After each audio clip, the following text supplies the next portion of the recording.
I had known Kelly for a long time. We first met as kids, growing up in the same small town where our families were closely connected through the local farming industry. Her dad owned the grain elevator, and mine ran the largest farm in the area. It seemed inevitable that Kelly and I would end up together, and over time we built a relationship that eventually led to marriage. Despite the occasional ups and downs, I always believed we had something solid. At first, our life together was like any other married couple's, full of happy moments and the usual challenges. But over time, I started noticing a change. Kelly became distant, and I felt the closeness we once shared was slipping away. I had no idea that this distance was just a symptom of something much bigger that I was about to discover. I'm not usually one to visit adult websites, but one hot July evening a few months ago, curiosity got the better of me. I not only browsed the content, but I also ended up paying $100 for a premium membership. What I saw that night was a live stream featuring a gorgeous woman in a steamy scene with a muscular, attractive guy. I'd seen better before, but something about this video stood out. Why? Because the woman, going by the name Jenna, was actually my wife, Kelly. The site, Nature's Pleasure Spa, was aptly named because she was definitely having hot Zex and enjoying every bit of it. As Kelly rolled over on the bed looking completely satisfied, the guy grinned and said, "Well, darling, that was pretty damn good. Bet your old man never makes you climax like that, huh?" "Hot housewife Jenna?" My Kelly smiled back and said without missing a beat, "Well, Mario, that was good, no doubt. But for the record, no one lights me up like my husband. I've been with a few guys, but no one makes me happy like he does. You're good, but he's amazing, so don't stop trying." She smiled again. Mario looked puzzled and asked, "Well, if he's so amazing, why are you cheating on him by coming here and being with me?" She responded, still smiling. "I didn't plan on this happening, but I love Zex, and I'm glad you take care of me. I also do it because I can get away with it and he'll never know. I truly love my husband with all my heart, and after these 3 nights here, I realize just how much better he is than what I get here. It makes me love and appreciate him even more." She laughed and added, "Actually, I'm probably doing him a favor by coming here and doing this, so come on over and drill me again." Like I said earlier, the $100 was money well spent because it allowed me to see what was going on with my loving wife, and it cost a lot less than hiring a private investigator or buying surveillance equipment. You're probably wondering how I got to this point. What led me to visit that site in the first place? It's a fair question, and the most honest answer I can give is that it was just a fluke, a stroke of luck. Not that my wife was sleeping with Mario, but that I found out she was cheating. Kelly and I have been married for just over 8 years. We first met in elementary school and grew up in a small town in central Illinois. She lived in town and I lived in the country. Her dad owned the largest grain elevator, and my dad owned the biggest farm. Since our parents did business together, it was natural for us to meet and become friends. I won't bore you with childhood crushes, high school romance, or even college. We both dated other people and yes, slept with others. We weren't exclusive. But deep down, I think we always knew we belonged together. Oh, and yes, I was the one who took her pureness, though there were others for both of us along the way. During our junior year at the University of Illinois, we decided to be exclusive. A bit later, I proposed, and about a year and a half later, just a week after graduation, we were married. Life seemed good, at least I thought it was, until that night in July. But anyway, back to the story. 3 years ago, Kelly's parents retired and moved to Phoenix, Arizona. Kelly, along with her sister Amber and brothers Tom and Carl Gentry, bought a 48% stake in the family grain business from their father, Tom Sr. He wanted to keep controlling interest for a few years to back their growth financially. Over time, he planned to reduce his stake until they owned the business outright. Amber is married to my friend Walter Swanson, who also happens to be a grain farmer. His farm is just a bit smaller than mine, and since we live nearby, we spend a lot of time together. Tom and Carl manage the grain business together, while Kelly handles the finances and bookkeeping. Amber also works there, managing customer relations and grain sales. It's a true family-run operation, with a few additional employees, mostly truck drivers and grain handlers. During the busy harvest season, they hire some part-time help as well. That's enough background. Now let me get back to the story of how I discovered my wife cheating online and what unfolded afterward. All 4 of the Gentry siblings put a lot of effort into finalizing the deal to buy out their father's share of the grain business. I wasn't too involved in it, but I knew they had to work hard to make it happen. There were meetings with banks, the Illinois Department of Agriculture, and insurance companies. By the time it was all settled, they were exhausted. Luckily, this all took place during winter, their slowest time of year. As for me, it was after harvest, so I didn't need Kelly's help on the farm as much as I would during the busy season. While she doesn't work on the farm directly, with 2,200 acres of corn and soybeans, planting and harvest times are hectic, and I rely on Kelly to run errands and assist where needed. You get the idea. Since things were slow, Kelly and Amber decided to treat themselves to a few days at a spa to unwind. They booked a 3-night stay at a place called Princess Spas. I know I previously mentioned Nature's Pleasures Spa, but that's the name of the website. Princess Spas is the actual spa. The ladies came back so relaxed and refreshed that they made it a yearly tradition, booking another stay the following July, after planting season was over. It was during that weekend spa visit that I stumbled upon the video. But how did I find it in the first place? Dan Marvel, the field agent for the Illinois Department of Agriculture in our area, stopped by one day during his routine rounds. Kelly and I knew Dan from college. When he asked about her, I mentioned she was on a getaway at Princess Spas. He gave me a strange look and mentioned that something odd was going on there that I might want to check out. He said his cousin used to work there as a masseuse and had shared some wild stories. He also said they had a website with a different name, something with pleasures in it. He didn't give me many details, just advised me to look into it. Well, I'm someone who likes to poke around the internet. I browse different sites, sometimes even stumbling on some spicy content, but usually it's just for fun. That night, curiosity got the better of me, and I did some searching. It didn't take long before I found Nature's Pleasures Spa and its live stream, and that's when everything unraveled. But you already know what happened next. I was devastated. I cried, yelled, got angry, then fell into a deep depression. All the emotions you'd expect when discovering your spouse is cheating. And it wasn't just this one time. I soon realized this wasn't Kelly's first affair. Nature's Pleasures Spa had an archive section, and I found videos from Kelly's previous visits, as well as the ones from the current trip. With the premium membership, I could download each video for an extra $20. I downloaded 2 videos from her first visit, 3 from her second, and 3 from this current trip. 8 videos in total. So, for $260, I had all the evidence I needed to divorce my wife. I didn't have a clear plan yet, but I knew I had to act quickly. I wasn't going to wait a month or even a week to confront her. As far as I was concerned, the sooner we split up, the better. Kelly had slept with at least 2 men, Mario and Steve, 8 times, and I had video proof. I didn't care if there were more, it was already too much. I made several copies of the videos onto DVDs and stored them in a very safe place. When my father built our house, he had a wall safe installed, hidden behind a panel in the office bookcase. Once the copies were secure, I deleted everything related to Nature's Pleasures Spa from my computer, including the original files. Other than the DVDs, there was no longer any digital trail. With that taken care of, I grabbed my phone and sent Kelly a message. Kelly, it's Jack. I know exactly what you're doing at Princess Spa, and I have evidence to prove it. Don't bother coming back to the house. This is no longer your home, and soon I won't be your husband. We're done. My lawyer will be in touch in the next few days to arrange for you to collect your belongings. Apparently, Kelly had turned off her phone and didn't get my message until the next morning, as I didn't hear from her that night. But early the following day, my phone started ringing. I saw it was Kelly calling, so I let it go to voicemail. Soon after, I heard her message. Jack? What are you talking about? Honey, I have no idea what's going on. Why would you send me such terrible messages? Amber and I are packing up now, and I'll be home in a couple of hours. Whatever you're thinking, you're wrong. I'll see you when I get home so we can talk. I love you, Jack. A little while later, she called again, and I ignored it. The voicemail was nearly identical, word for word. I began to wonder if she'd written it down, knowing I wouldn't answer. Soon after, a text came through. Again, almost the same message. Since I wasn't going to talk to her, I sent a short text back to acknowledge her messages, but keep my distance. Maybe Mario knows what I'm talking about, honey. Would you have him call me if I asked?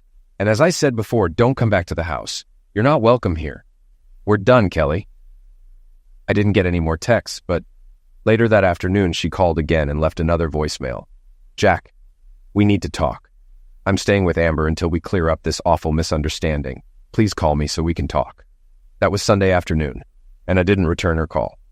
The next morning, I went to my bank and arranged for a second safe deposit box in my name only.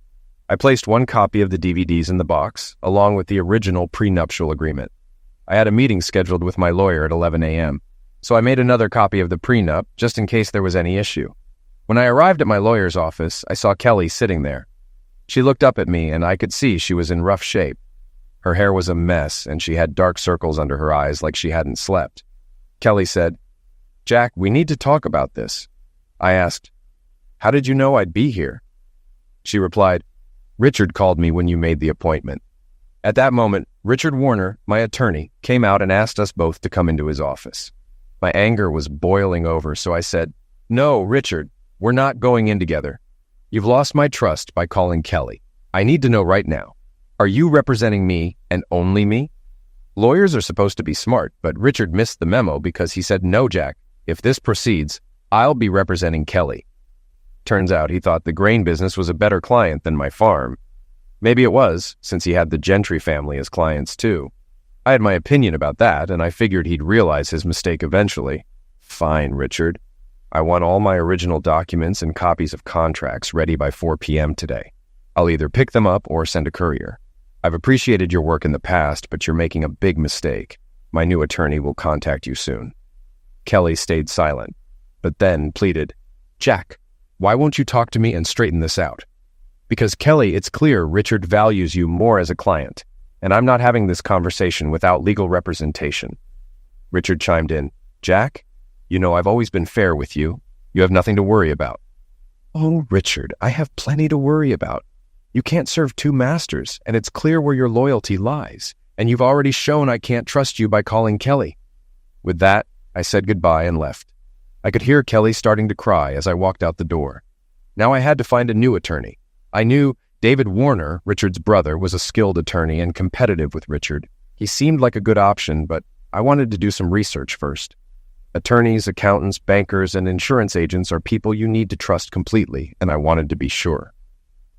I knew a few people who had worked with David, so I called his office to ask for references. The secretary sent me a list, and 4 friends of mine were on it. I stopped by to see 3 of them, and they all gave glowing reviews of David's work, so it didn't take long for me to make up my mind. I had no doubt David would do a good job for me. I didn't visit the 4th friend on the reference list because it was Wally, and I didn't want to involve him since he's married to Amber, Kelly's sister. I called David's office again, gave my name, and asked if I could schedule an appointment for after 4 p.m. The receptionist said he was busy until 4:30, but would check if he could meet after that. I knew there was a chance he wouldn't be able to, but I had to try. When she came back on the line, she said, "Mr. Warner can see you at 4:30, but it'll have to be brief as he has other evening commitments." I agreed and confirmed I'd be there. "I look forward to seeing you then, Mr. Hagen. By the way, my name is Samantha, and I'm David's wife." At 4 p.m., I stopped by Richard's office to collect my paperwork. They hadn't finished copying it yet. It was obvious they were stalling, hoping I'd changed my mind. I lost my temper and told them I needed every piece of legal paperwork within 15 minutes, or my new attorney would follow up. They asked who my new attorney was, and I told them they'd find out soon enough. After that, the office went into overdrive, with 3 people copying documents at once. 20 minutes later, I had everything. I still had time to make it to David's office for my appointment, so I didn't make a bigger fuss about the slight delay. I met with David, and he agreed to become both my personal and business attorney. I asked if I could leave all the documents I'd retrieved with him for safekeeping, and he agreed to store them in his vault until we could review them together. We scheduled an appointment for the next day, Tuesday at 9 a.m., to go over everything and plan for the divorce. When I left his office around 5:30, I smiled at Samantha and asked, "So, Samantha, am I in trouble or are your evening plans still on?" She smiled and said, "You did just fine, Mr. Hagen. Our evening is still on as planned. I wish all our clients were as punctual as you've been, but please call me Sam from now on." "Thanks, Sam, and you can call me Jack." The next morning, we reviewed all my business paperwork and contracts. I can't share details, attorney-client privilege and all that, but I can say David found everything to be in good order from a business standpoint. We broke for lunch, and David and Sam invited me to join them at the local diner. I agreed and met them there as I needed to stop by my bank first. They were a delightful couple, and we had a pleasant lunch. I learned they'd been married for about 10 years and had 2 daughters, ages 6 and 3. They showed me pictures, and the girls were adorable, looking just like their mom. They had beautiful smiles, just like Sam. That lunch lifted my spirits, making my transition to working with David easier. But it also saddened me because I realized my life partner wasn't with me anymore. Seeing how happy David and Sam were reminded me of how things had been with Kelly before I discovered her cheating. It brought tears to my eyes a few times. David didn't notice, but Sam did, and I could see the concern in her eyes. After lunch, I stopped by the bank and made some changes to protect my assets. I also picked up a $5,000 check payable to David Warner Law Offices as a retainer. David hadn't asked for anything yet, but I knew he'd appreciate the gesture. I returned to the office at 1:30 to continue our meeting. Sam greeted me and mentioned David was on the phone, then led me to the small conference room where we'd been meeting. She asked if I wanted coffee or anything else, and I said I was fine. She sat down next to me and reached out her hand. David didn't tell me what's going on, Jack, but based on your reactions at lunch, I can guess what this afternoon is about. I see you're wearing a wedding ring, so I'm assuming it's about your wife. If you'd like, I'd be happy to sit in on the meeting this afternoon while we discuss whatever you need to share. I was on the verge of breaking down again, so I just nodded. My anger had subsided for the moment, and the pain was overwhelming. It felt right to have a woman's presence for the sensitivity and comfort they can offer. I realized I might need Sam's support during this difficult time. In the afternoon meeting, I told the full story of how I discovered Kelly's infidelity. I broke down a few times, and Sam was there to comfort me. After regaining my composure, I explained my intentions. Unless something changes my mind, I'm planning to file for divorce and enforce the prenuptial agreement. David and I went over the prenup in detail. The terms were clear. I would retain 100% of my farm assets, real estate, and personal property. Kelly would keep her grain business assets. She'd be entitled to 50% of our financial assets if there was no infidelity, but only $25,000 for each year of marriage if there was. Household personal property would be split 50-50ths, no matter the circumstances. David then said, "Jack, I need you to show me proof of the infidelity." "No, David, I have the proof, but I'm not showing it to anyone unless we're forced to go to court. Then I'll present it to the judge." David insisted, "Jack, I really need to see it to ensure we have a solid case for infidelity." "David, you're going to have to trust me. I have the proof, but I loved Kelly, and I don't want anyone seeing what I've seen unless it's absolutely necessary." Sam gently touched David's arm and gave him a nod, signaling for him to back off. David reluctantly agreed. Over the next few days, Kelly called me several times, leaving messages, but I never answered. I deleted her voicemails without even listening to them. Then, David called to tell me we had a meeting scheduled with Kelly and her lawyer, Richard, for Thursday at 10:30 a.m.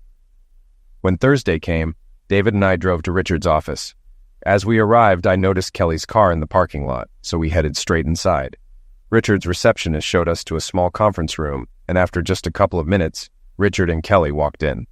Kelly looked much better than the last time I had seen her. It was clear she had made an effort for this meeting. She was undeniably beautiful. I fought hard to keep my emotions hidden, not wanting her to see how much my heart ached. She smiled and said, "Jack, I hope we can finally talk and resolve this misunderstanding. I miss you, and I want to come home." I stayed silent, knowing my voice would betray me if I spoke. I needed to get a grip on my emotions, and it wasn't going to be easy. David started, "We're here to discuss the divorce proceedings for the dissolution of Jack and Kelly's marriage. I believe it's important to give both parties time to express their thoughts on how to move forward." Richard nodded in agreement and added, "My client believes this is a misunderstanding and would like the chance to clear the air with her husband." That was it. My anger flared up, helping me regain control of my emotions. I looked at Kelly and said, "Kelly, here are the facts. When we got married, we signed a prenuptial agreement, and we updated it 2 years ago when you bought into your father's business. I've brought copies of the updated agreement for everyone." Kelly looked surprised and said softly, "But Jack, I don't want a divorce. I want to be your wife. Can't we move past this and be happy again?" I barely acknowledged her words and continued. The prenup was meant to protect our individual interests while still allowing us to benefit from marriage. Initially, it was to protect the assets that have been in my family for generations. When you bought into your father's business, we updated it to protect your family's assets as well in case of divorce. The agreement clearly states that I retain 100% of my family's assets, and you retain 100% of yours. Debts related to those assets remain with the businesses, and neither party is responsible for the other's debts. Our shared marital assets are separate, and the agreement outlines the specific division of those assets depending on the circumstances of the divorce. I continued, As stated in this document, you are entitled to your personal belongings, your clothing, jewelry, car, and anything else that I have no interest in. The same applies to me.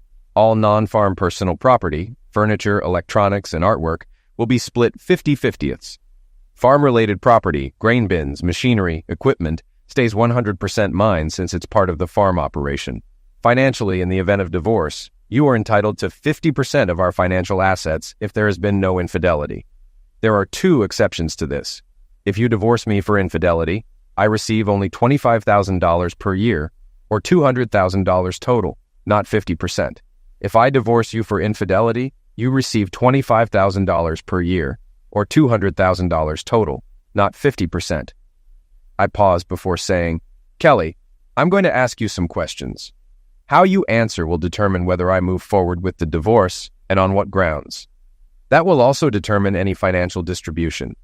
If our marriage has any chance of surviving, you need to be completely honest. If you refuse to answer or lie, it's over. Do you understand?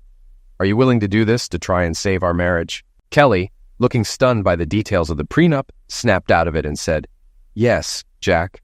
I'll answer your questions honestly. I love you, and I want our marriage to survive. I'll do whatever it takes for you to let me come home. Kelly, I'd like to record these questions. Are you okay with that? She hesitated and looked at Richard, who had stayed quiet up until now. Richard, in typical lawyer fashion, said, Kelly, I'd advise against it, but it's up to you. David added, Kelly, I agree with Richard. I'd advise against recording, but it's Jack you need to convince, not Richard or me. So do what you think is right. Kelly replied, I'll do anything to clear up this misunderstanding. Yes, go ahead and record it. I'm fine with recording whatever Jack and I discuss. David and I had brought a tape recorder, so we set it on the table to ensure everyone's voices were clearly captured. Kelly then asked, Jack, what are your questions? I began, Kelly, I want to ask if you've been faithful to me, but I'm going to break it into 3 time periods. The first is from the day we agreed to be exclusive until the day we got engaged. Were you faithful to me during that time? Kelly smiled and answered confidently, Yes, Jack, I was faithful to you during that period. I stared at her and said, Well, that's your first lie. You couldn't even answer the very first question honestly. I should walk out right now, but I won't. Yet. Are you really telling me you didn't sleep with Larry Evandale just 2 days after we agreed to be exclusive? Is that what you're saying? Larry wasn't the type to keep things to himself. He bragged to me that you invited him over on a Tuesday night when your parents weren't home, and he had sex with you in your bed.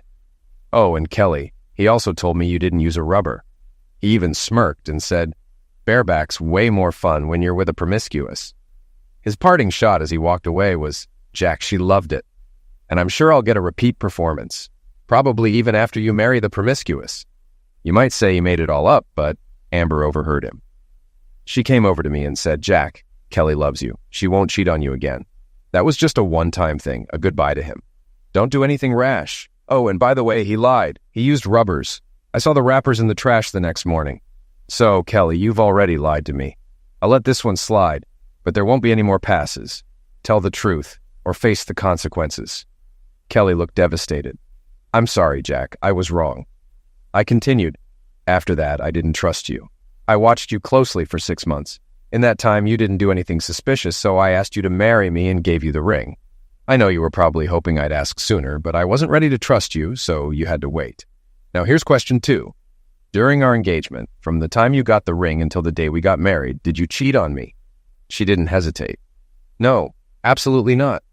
I replied, I know that's true because I still didn't trust you completely, so I kept an eye on you for that whole year. I was pretty sure you were faithful during that time. Seeing how emotional Kelly was getting, Richard asked for a break to talk with her. She was clearly shaken by the revelation about Larry Evandale. We took a break for lunch, and David and I picked up Sam to go to the local diner. At lunch, Sam asked how things were going, and David said, I think Jack's handling it well. Not much has come out yet, but he's laid the foundation for getting honest answers about the marriage. If she admits everything, he may still want a divorce, but he'll know she's trying to save the marriage. It's a tough call, but I think Jack will make the right decision. Of course, if she lies, he'll have to figure out his next step. Sam gave me a knowing look. Her intuition had clearly picked up on my pain. I gave her a weak smile and said, This is hard. Why do people do such stupid things and cause so much pain for themselves and the ones they love? She reached over, put her hand on mine, and said, If only we knew, Jack. Maybe we could slap some sense into them before they did something so stupid. That made me laugh, and David joined in. Even during a tough time, I found a way to laugh, which says a lot about the resilience of people. We cry at funerals, but can still laugh. I guess people grieve during divorces, but also find humor. I smiled at Sam and said, "Thanks, Sam. I needed that." She nodded, and we headed back to Richard's office around 1 p.m. Once back in the meeting, I reminded Kelly, "You need to answer honestly. If you lie, this meeting ends, and there's no hope for our marriage. Do you understand?" "Yes, I understand," Kelly replied, clearly shaken. "I will tell you the truth." I asked, "From the day we were married until today? Have you ever cheated on me?" Tears filled her eyes, and I could see how hard this was for her. But I couldn't let her off the hook. I needed her to be honest, to prove she cared enough about our marriage to come clean. I wasn't sure if I could stop the divorce, but if she told the whole truth, I'd know she was trying. "Yes, Jack," she said quietly, tears falling. "I did cheat on you." She then dropped her head onto her crossed arms on the table and sobbed. "I'm so sorry, Jack. Can you ever forgive me?" I asked Richard and David to leave the room because I had more questions for Kelly and didn't want to embarrass her in front of them. Both lawyers objected, but I insisted, and Kelly nodded at Richard, signaling that she wanted him to leave too. I already had her confession on tape, which was enough for the divorce proceedings. I didn't want the rest of the conversation recorded, so I turned off the recorder. "Kelly, I need you to answer these questions. When, where, who, and why?" I asked, doing my best to stay calm. Sniffling, she whispered, "Oh, Jack, I'm so sorry. It happened this weekend at Princess Spa. One of the masseurs, Mario, is the one I cheated with." "Why?" I asked. "I don't know exactly, Jack. It was just the passion of the moment. Amber and I were having such a great day, and after dinner we decided to get massages before bed. Mario was my masseuse. I was lying on my stomach, and he started the massage. His hands were soft but strong, and it felt so good. He worked on my arms, shoulders, and back, then moved to my legs and inner thighs, stopping just short of being too close. After that, he started again on my back and shoulders, and I was still tense. I felt him untie my bikini top and pull it down. I have to admit, it felt great, and I didn't stop him." She started crying again. "Jack, if I could go back, I never would have let it happen. We wouldn't be in this situation. You have to believe me." As much as it hurt to hear it, I needed her to tell me everything, not because I was curious, but because I needed to see how honest she'd be. "Go on, Kelly, tell me the rest," I urged. "There's nothing more to tell," she said through her tears. "We had sex." She fell silent, and I waited, hoping she would say more. But she just sat there with her head down, sniffling. Eventually, she looked up at me and asked, "Jack, is there any chance you'll forgive me?" Not wanting this to feel like a court hearing, even though it did, I asked, "Kelly, is this the whole truth? Nothing but the truth?" She gave me a look I hadn't seen before, a mix of uncertainty and fear, as if she was calculating how much I knew. Finally, she said, "Yes, Jack, that's the truth. I'm so sorry." My heart was breaking, but I managed to keep my composure. I got up from the table and called David and Richard back into the room. "This meeting is over," I said coldly. Before leaving, I turned to Kelly and said, "I'm divorcing you on the grounds of infidelity. The terms of the prenuptial agreement will be enforced."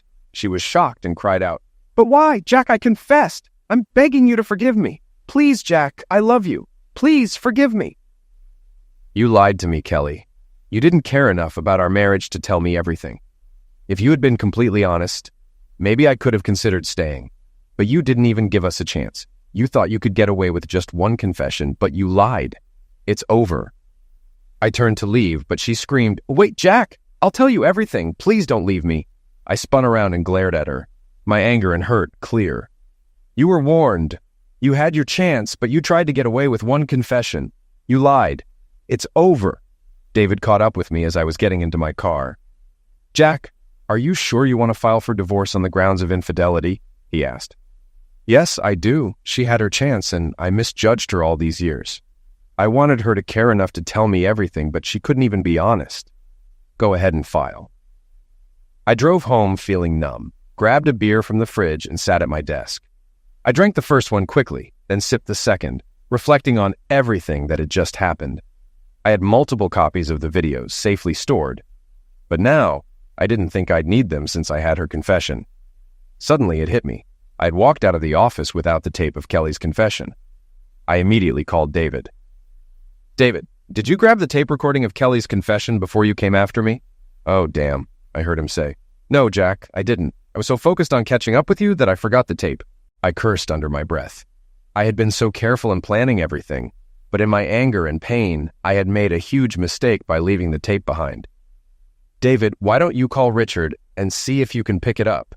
Though I'm guessing their answer will be something like, "We thought you had everything when you left, so we erased it." Sorry. I hung up, still feeling sick about the situation. I had enough evidence to file for infidelity, but I hadn't wanted to use the videos unless it was absolutely necessary. After I hung up with David, I grabbed another beer from the fridge. Damn, how could I be so careless? I wasn't drunk, but I wasn't feeling much pain either. As I sat watching the evening news before bed, I thought I heard a vehicle pull into the yard. Slowly, I got up from my chair and went to the back door. I stepped out onto the porch, and it was dark for a few moments before the lights went out. Suddenly, something shot me on the back of the head, and I saw a bright flash of light. Then, everything went completely dark. Beep, beep, beep. That was the first sound I heard. It didn't take long to realize it was coming from right beside me. I opened my eyes and tried to turn slightly to the right to see what it was. But as soon as I moved, an excruciating pain shot through my chest and straight into my head, causing flashes of blue and silver stars. What the hell? I thought. Then I heard a rustling sound nearby, followed by a surge of something into my body, and I was out again. The next time I woke up to the beeping, I opened my eyes and looked around, being careful not to move. I'd learned my lesson from the first time. A nurse was sitting in a chair beside me. "Hi, Jack. I'm Susan, your nurse. Please don't try to move, okay? You're going to be fine, and I'll explain everything to you. But for now, just stay still. Do you understand?" I couldn't speak because something was lodged down my throat, but I nodded slightly to show that I understood. "Jack, I need to tell the doctor you're awake. We'll be back soon." I nodded again. It finally clicked that I must be in a hospital, though I had no memory of how I got there. I figured someone would fill me in eventually, so I closed my eyes and waited. "Mr. Hagen, Jack, I'm Dr. Julius. You've suffered serious injuries from a striking during a robbery at your home. Now that you're awake, I'm confident you'll be okay. We had to restrain you to prevent you from injuring yourself further by moving too much. I'm sure you felt severe pain when you tried to move yesterday, right?" A faint smile crossed my face as I nodded. "Yes, we should have done more to prevent that. I'm sorry you experienced that pain." He turned to the nurse. "Nurse Johnson, I think we can remove the restraints now. But Jack, please don't try to do anything on your own just yet, okay?" I nodded again and gestured to the tube in my throat. "We'll also remove the ventilator now. Nurse Johnson will handle it." Once they removed the restraints and the ventilator, my throat felt like it was on fire, and I couldn't speak at first. They gave me a small sip of water, and eventually I was able to whisper, though my voice was raspy and painful. "Can someone tell me what happened?" I croaked. "Jack, it's 7 a.m. and you've just regained consciousness and come off the ventilator. Your throat will hurt for a few hours, and we want you to rest. Nurse Johnson will stay with you, and once you're more stable, we'll notify the police that you're able to talk. They'll explain everything that happened. Medically speaking, you've sustained serious injuries, including a concussion, 3 broken ribs, and multiple contusions. One of your ribs punctured a lung, causing it to collapse. But the EMTs got to you in time and were able to revive you. After we repaired your lung, we reinflated it. You're very lucky, Jack. Had you not been found when you were, you likely would have died. To put it bluntly, you were stricken severely. You were unconscious for 5 days. You briefly woke up yesterday, but then passed out again until now. We'll keep a close watch on you for the next few days, but you should be able to go home after that." As promised, I spent the rest of the day resting, with Nurse Johnson by my side. Anytime I moved too quickly, sharp pains shot through my body, so I stayed as still as possible. By the afternoon, I was able to sit up with help and even managed to use the bathroom with assistance. As I spent more time with Susan, we talked, and I learned that she had been 3 years behind me in school. Her maiden name was Susan Fisk, and she had married Chad Johnson. They had a 3-year-old daughter named Emily, but Susan had divorced Chad after finding out he was unfaithful. I told her about Kelly, and she was sympathetic. The next morning, 2 detectives, Harold Robbins and Josh Carter, came to see me. Before they started questioning me, I asked them to explain what had happened to me. Detective Robbins started. "It appears to have been a robbery that escalated into an attack. We found a 2x4 on your porch with your hair and blood on it. There were no fingerprints, likely because the person wore gloves. There weren't any signs of forced entry, but that's probably because you stepped onto the porch and left the door open. Inside the house, we found several missing pictures from the walls, an empty strongbox in your desk drawer, and ransacked file cabinets. The bedrooms were also searched, with empty drawers and jewelry boxes in the master bedroom. We're not entirely sure what was taken, Detective Carter continued.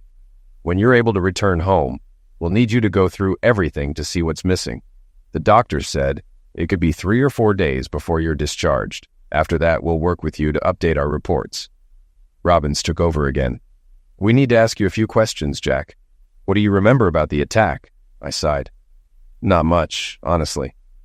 I had a couple of beers and was watching the evening news when I heard a vehicle pull into the yard. I got up to check it out and stepped onto the porch.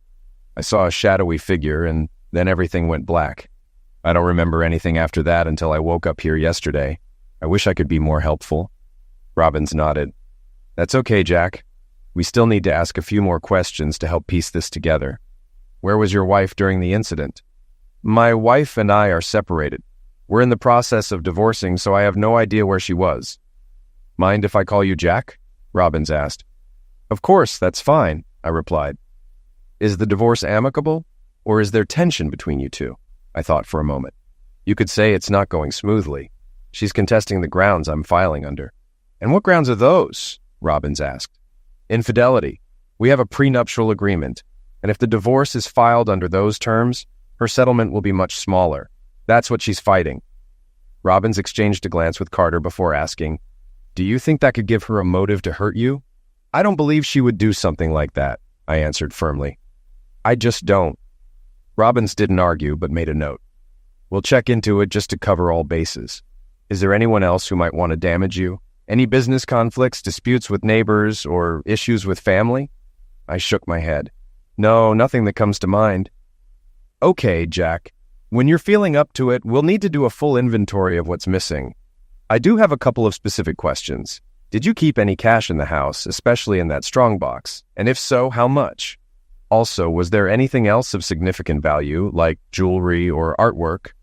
Yes, I said. There was some cash in the strongbox, probably around $8,000. I usually keep about $10,000, but I had spent some recently, so it was a little less. As for jewelry, there were a few pieces worth over $1,000, but I can't think of anything else with significant value. I hesitated before adding, I didn't mention this earlier, but I have a hidden safe behind the bookcase. I'm pretty sure it wasn't found, and I'd prefer to keep it that way if possible. Robbins raised an eyebrow, but didn't push the issue. Fair enough. If you think of anything else, let us know. When you're ready to return home, give us a call and we'll help you take stock of everything. Over the next few days, I slowly got better. I had plenty of time to rest, and when I was awake, I talked with Susan. I had a few visitors, Wally, Amber, David, and Sam. Kelly and her family, except for Amber, didn't come, which made sense given the situation, but I would have appreciated it. Richard, Kelly's lawyer and my old friend, did visit, and I was glad to see him. Everyone who stopped by showed concern and wished me well. Amber and Sam left with tears in their eyes, each giving me a kiss on the cheek. Those 4 days were tough. I slept a lot but had nightmares that left me waking up in a panic, sometimes screaming without remembering the dream. Susan was always there to calm me with kind words and a gentle touch. I later found out she stayed at the hospital even when she wasn't working. She said my situation reminded her of her own marriage, and she felt the need to support me. While I appreciated her kindness, my life was too chaotic to consider a deeper relationship, though I said I'd like to stay in touch. When it was time for my discharge, Dr. Julius let me know, and I was relieved to finally go home. Susan helped me pack up and wheeled me out to the lobby where Wally and Amber were waiting. She gave me a big hug, and I could tell she really cared, but I wasn't in a place to think about more than friendship. At home, I was greeted by the mess left behind. Wally and Amber offered to help, but I wanted to go through everything myself first. I promised to call them when I was ready for their help, and they agreed reluctantly. The first thing I did was check the safe behind the bookcase. Everything was still there: cash, certificates, stocks, bonds, and the DVD of Kelly's affair. My laptop and a few Terry Redland prints were gone, but not much else. Some bank and credit card statements had been moved, so I called the banks to warn them my account numbers might have been compromised. Weeks went by, but the robbery investigation moved slowly. Detectives Robbins and Carter kept me updated, but there were no leads since nothing high value had been taken. It was turning into a cold case. They had asked about Kelly, but I insisted she wouldn't have injured me, as she would have received many of the items in the divorce anyway. They seemed to agree and didn't pursue it further. I opened new bank accounts and ordered new checks for safety, though no suspicious activity had been reported. I also bought a new laptop and reorganized my office. Then, one day, while sorting through bills, I saw a statement from Reds Inc., which stood for Remote Electronic Data Storage Solutions. I had video surveillance of my property that was backed up to Reds each night. I hadn't deleted anything from the day of the robbery, so I logged into Reds, found the footage from that day, and downloaded it to my laptop. If the quality was good enough, I planned to give it to the detectives to possibly reopen the investigation and find some answers. As I reviewed the footage, I realized there was nothing useful to give the detectives. I knew then the crime would never be solved. After paying my bills, I started focusing on how to move forward. I reached out to an old college friend who worked at Cargill, one of the biggest grain merchandisers in the U.S., and through him, I arranged a meeting with their acquisition team. It's amazing what connections can do. Within 2 weeks, I had a plan in place with Cargill. I took a brief trip to Las Vegas after handling some business in Phoenix, gambled for a couple of days, then flew home to put my plans into action. I had David arrange a meeting with Gentry Grain where I talked to Kelly, her brothers Tom and Carl, and her sister Amber. David mentioned that with our impending divorce, the grain reserves wouldn't meet state requirements without my share. They quickly agreed to meet, likely because they hadn't thought about the impact of losing my stored grain. At the meeting, I greeted everyone and got straight to the point. I told them to listen before commenting and made it clear that resolving the divorce was my priority. I handed Kelly the final draft of the papers and asked her to sign them. Kelly responded, "Jack, I don't want a divorce. Whatever you think I did isn't worth ending everything we had. Can't we work through this? I don't want to do this in front of my family." I told her firmly, "Kelly, this ends today. The sooner you sign, the sooner we can move on." She grew angry and said, "If you're divorcing me, I'll fight the infidelity claim. That's the least you can do for me." I expected this. I placed a DVD on the table with the divorce papers and said, "If you fight me on this, I'll use this as evidence in court. It's a video of all 8 times you cheated on me at the spa." Amber was shocked and furious, exclaiming, "You didn't, Kelly. How could you?" I confirmed it, detailing each incident with Mario and Steve. "So yes, 8 videos. Sign the divorce papers now, or this goes to court. I'm done playing games." Tom and Carl were stunned, while Amber quietly cried as Kelly signed the divorce papers. I took my copies and put them in my briefcase. Kelly looked shocked, with unshed tears, likely realizing I had solid evidence of her infidelity. But I wasn't done yet. "Now, let's discuss the grain issue. With this divorce, you'll lose the value of my stored grain, putting you in violation of your grain license and loan covenants. The bad news? You're in trouble. The good news? I spoke to your father, and he sold me his 52% share of the business since your agreement didn't have a first right of refusal clause. Richard didn't do his best work for you. I didn't even have to show him the proof of your cheating. He believed me and knew the company would struggle without my grain. So now I'm the majority shareholder. You each own 12%, and I've already negotiated a deal to sell my stake to Cargill. You can sell your shares for the same price, and I recommend you do so. Cargill will now evaluate the staff, but I secured each of you a 1-year job guarantee. Make the most of it." The shock turned to anger, and Tom, the eldest, finally spoke up. "What have you done, Jack? You ruined the family business because my sister cheated on you. How did you trick my father into selling?" I replied, "Your father sold his stock to keep you, Carl and Kelly, out of jail. You ask what kind of man I am. Ask yourselves what kind of people you are." I tossed a second DVD onto the table. "This shows you and Carl knocking me that night and stealing from my house. Be glad I chose this path instead of giving this to the police." Kelly finally spoke. "Jack, how could you do this to me?" "Kelly, you've wasted my life.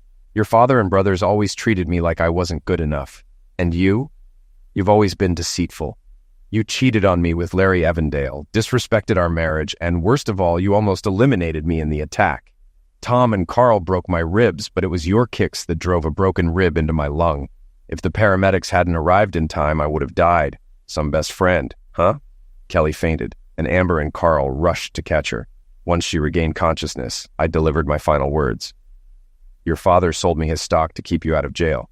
He's not proud of his children, except for Amber. I've wasted enough time on you, Kelly. I won't waste any more. Have a nice life. With that, I left. The deals were done, I was free, and Kelly and I divorced. A few months later, the siblings were arrested for attack after the video was sent to the police. Kelly's father was furious and came to confront me, but he had a stroke before I could respond. Karma works in strange ways.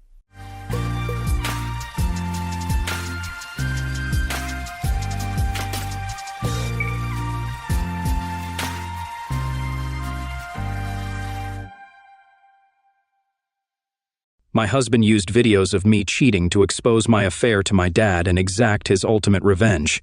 My lover got out of bed and went to his adjoining hotel room to get ready for the day. We always booked 2 adjoining rooms with a connecting door to avoid suspicion. It wouldn't be good if our affair was discovered.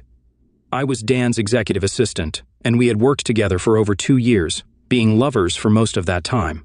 Due to my role, we often traveled together across the country for meetings and conferences, giving us plenty of time together without raising eyebrows.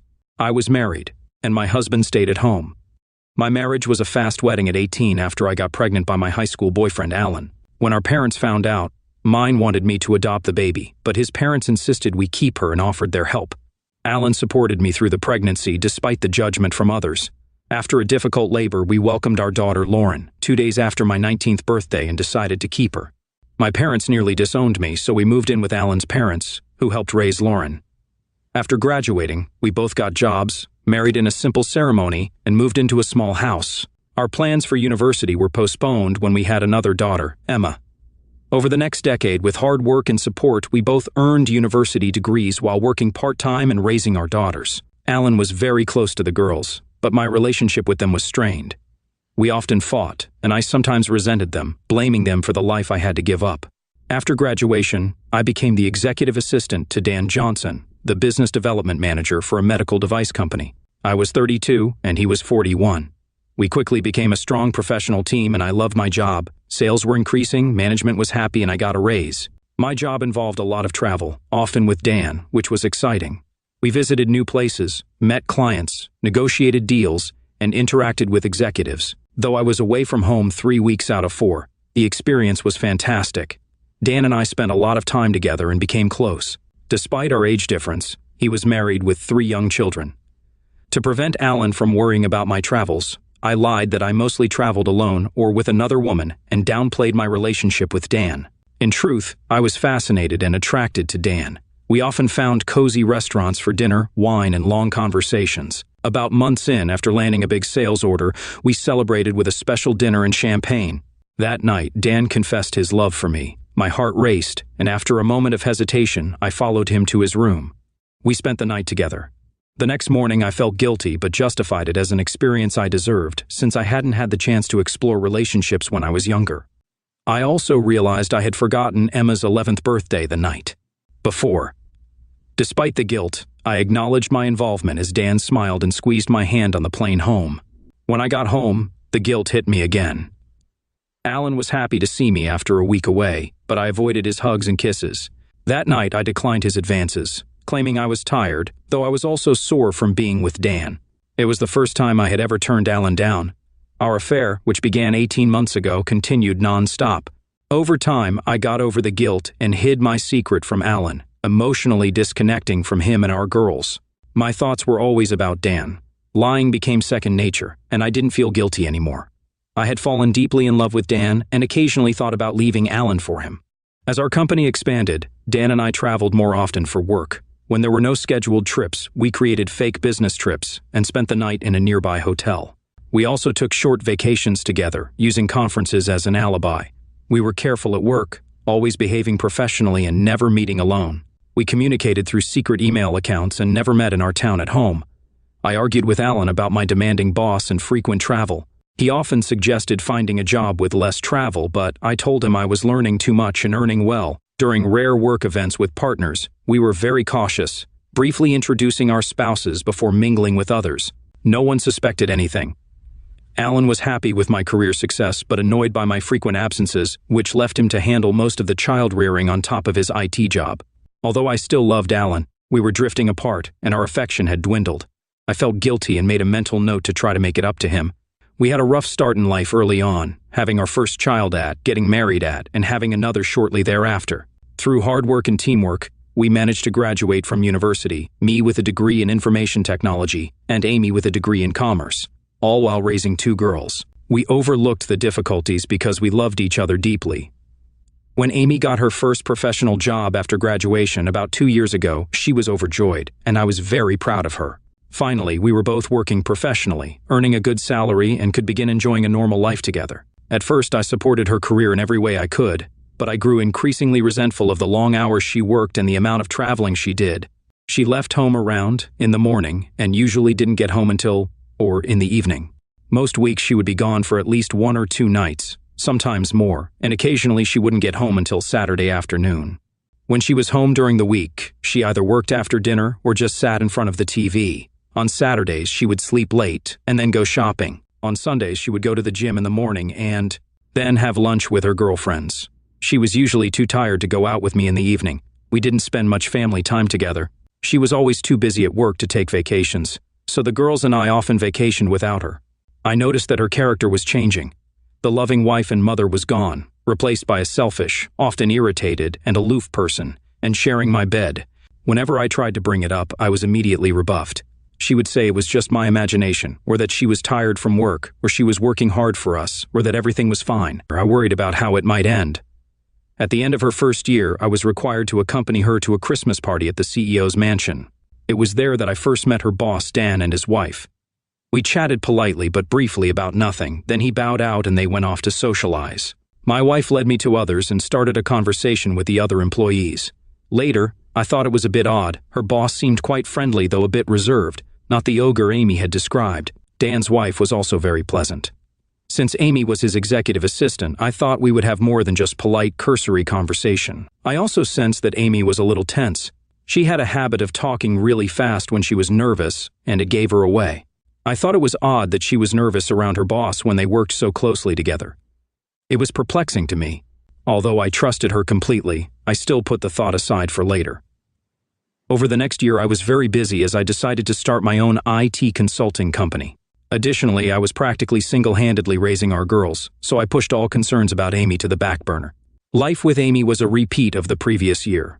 She started traveling even more often and becoming more distant from all 3 of us. Lately, I began to notice that her attitude toward me was becoming condescending and dismissive. She showed me no love, no affection, nothing.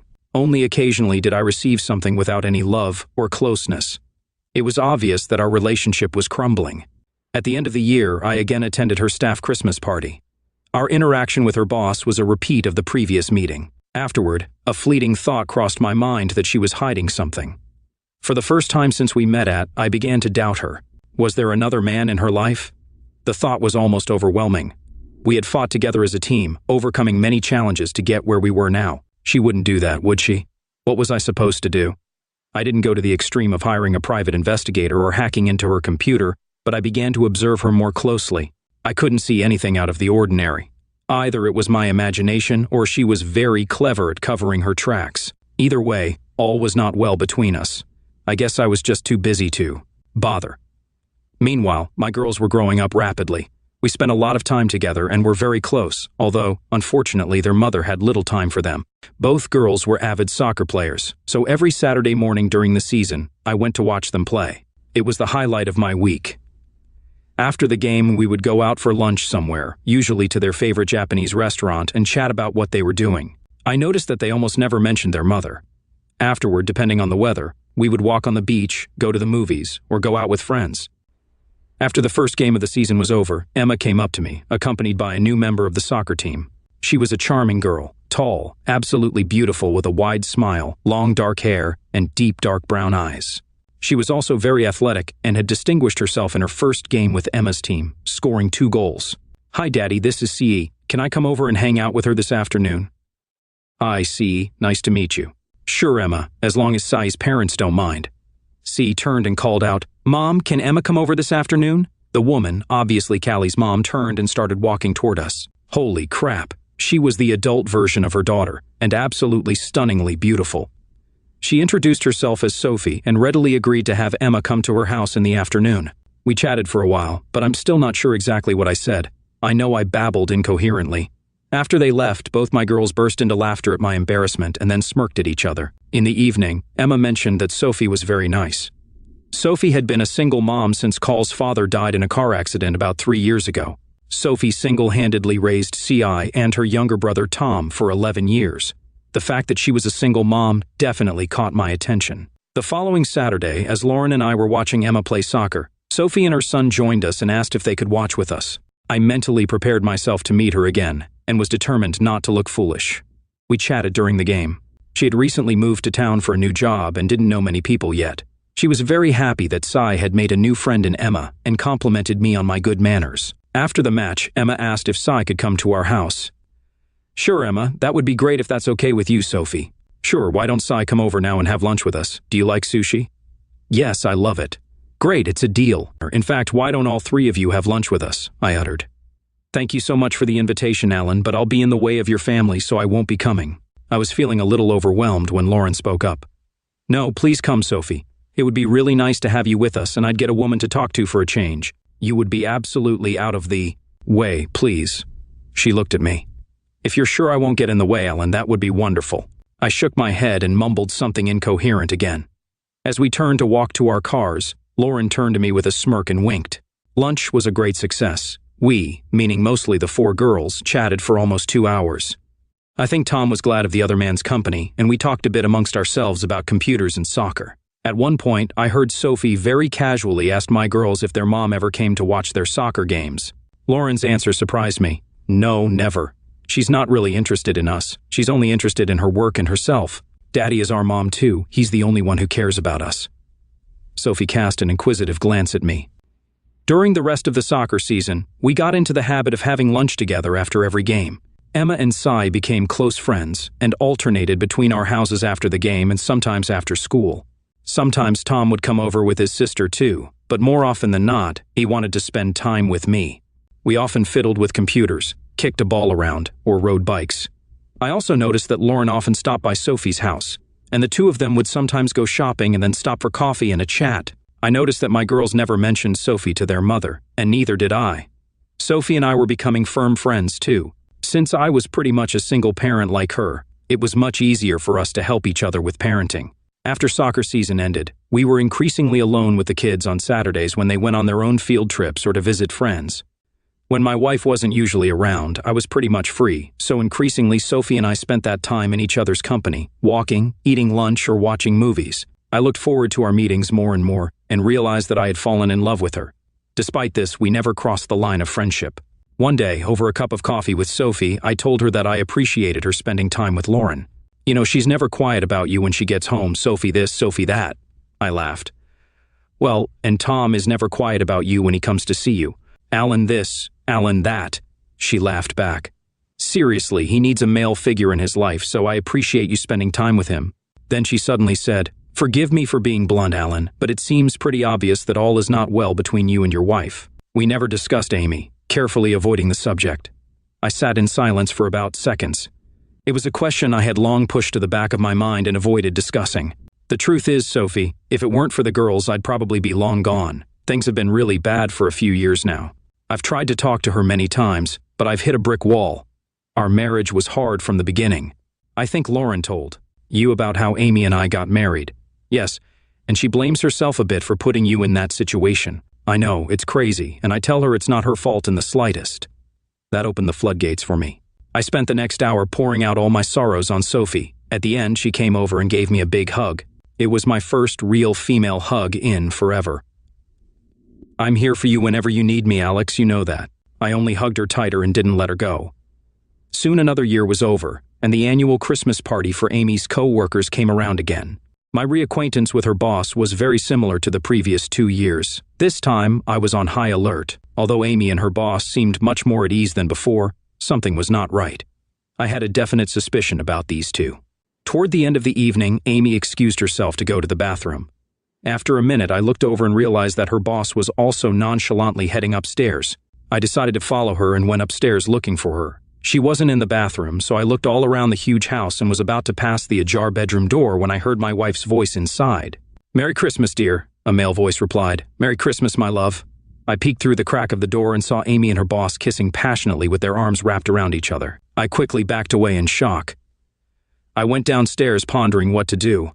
I was beyond angry, feeling just dead inside. I don't have a temper, so instead of an immediate confrontation, I calmed myself and decided to investigate and make a plan. First, Amy returned shortly afterward, a little out of breath, and spent the rest of the evening pretending to be my loving wife. I, on the other hand, pretended that nothing had happened. By New Year's Eve, working while Amy slept, I hacked into her phone and laptop. Amy should have known better. Keeping evidence on your personal computer, even if it's well hidden, isn't very smart when your husband's occupation is computer hacking. My worst fears were realized. There was a trail of evidence in her work, personal, and secret email accounts. Amy was in a long-term affair with her boss that began over 2 years ago. I also discovered photos and videos showing the depth of her betrayal. From their email correspondence, I realized that Amy and Dan had even discussed leaving their partners to be together. She seemed interested, but her lover was more cautious. I really was a clueless husband. I installed a covert surveillance program on her phone and laptop. I could remotely monitor her every electronic and physical move if I wanted to. My marriage was clearly over. Now I needed to retain custody of my daughters and protect my business and finances. In the new year, I consulted with a divorce attorney. She told me that divorces are no fault, so you can't sue for infidelity. However, in a child custody case, once the children turn, they have the right to decide which parent they want to live with after the marriage breaks up. She also came up with a strategy to protect my company from financial payouts. Emma would turn 14 in 6 months. Until then, I could tolerate living with Amy, and that gave me time to prepare. I had to keep everything a secret from Amy. I told Sophie what I had found out, and she cried. It was unexpected. I thought I should be the one most upset and in need of a hug. I held her for a while as she tearfully told me that her husband had been homicidal, driving with his secretary when she went through his belongings after his passaway. She discovered that they had been having an affair. This made his loss even more difficult. When she recovered, we talked more, and I told her about my plans to leave Amy. She grinned and encouraged me to put my plans into action. I first convinced my wife that since we were both making good money now, we should sell our small house and rent a bigger place while we looked for our dream home. We would use the money from the sale to put a down payment on a new house. She readily agreed. Our house sold quickly, and we rented another place nearby. I was a tenant on a lease for only 6 months. I was very sick of sharing a bed with Amy when she was home. When we moved into the rental house, I got a bad cold. I used that as an excuse to move into the spare room so I wouldn't have to sleep with her. I never moved back in, and she never commented on it. Maybe she didn't notice, or maybe she just liked it.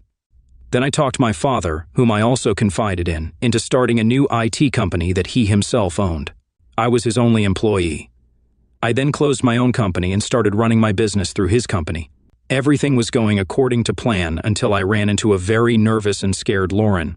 Lauren was dating her first boyfriend, and I immediately thought she was pregnant, just like what happened to her mom. Dad, this is hard for me to tell you, but Mom is having an affair with her boss. I was shocked that she knew and was speechless for a moment. Really, what makes you think that? Well, right after we moved, Emma and I went back to our old house to pick up some things she'd forgotten. Mom and her boss were there. Well, that's a little weird, but it doesn't prove anything, I said. I know about their affair, Lauren. I've known for a long time.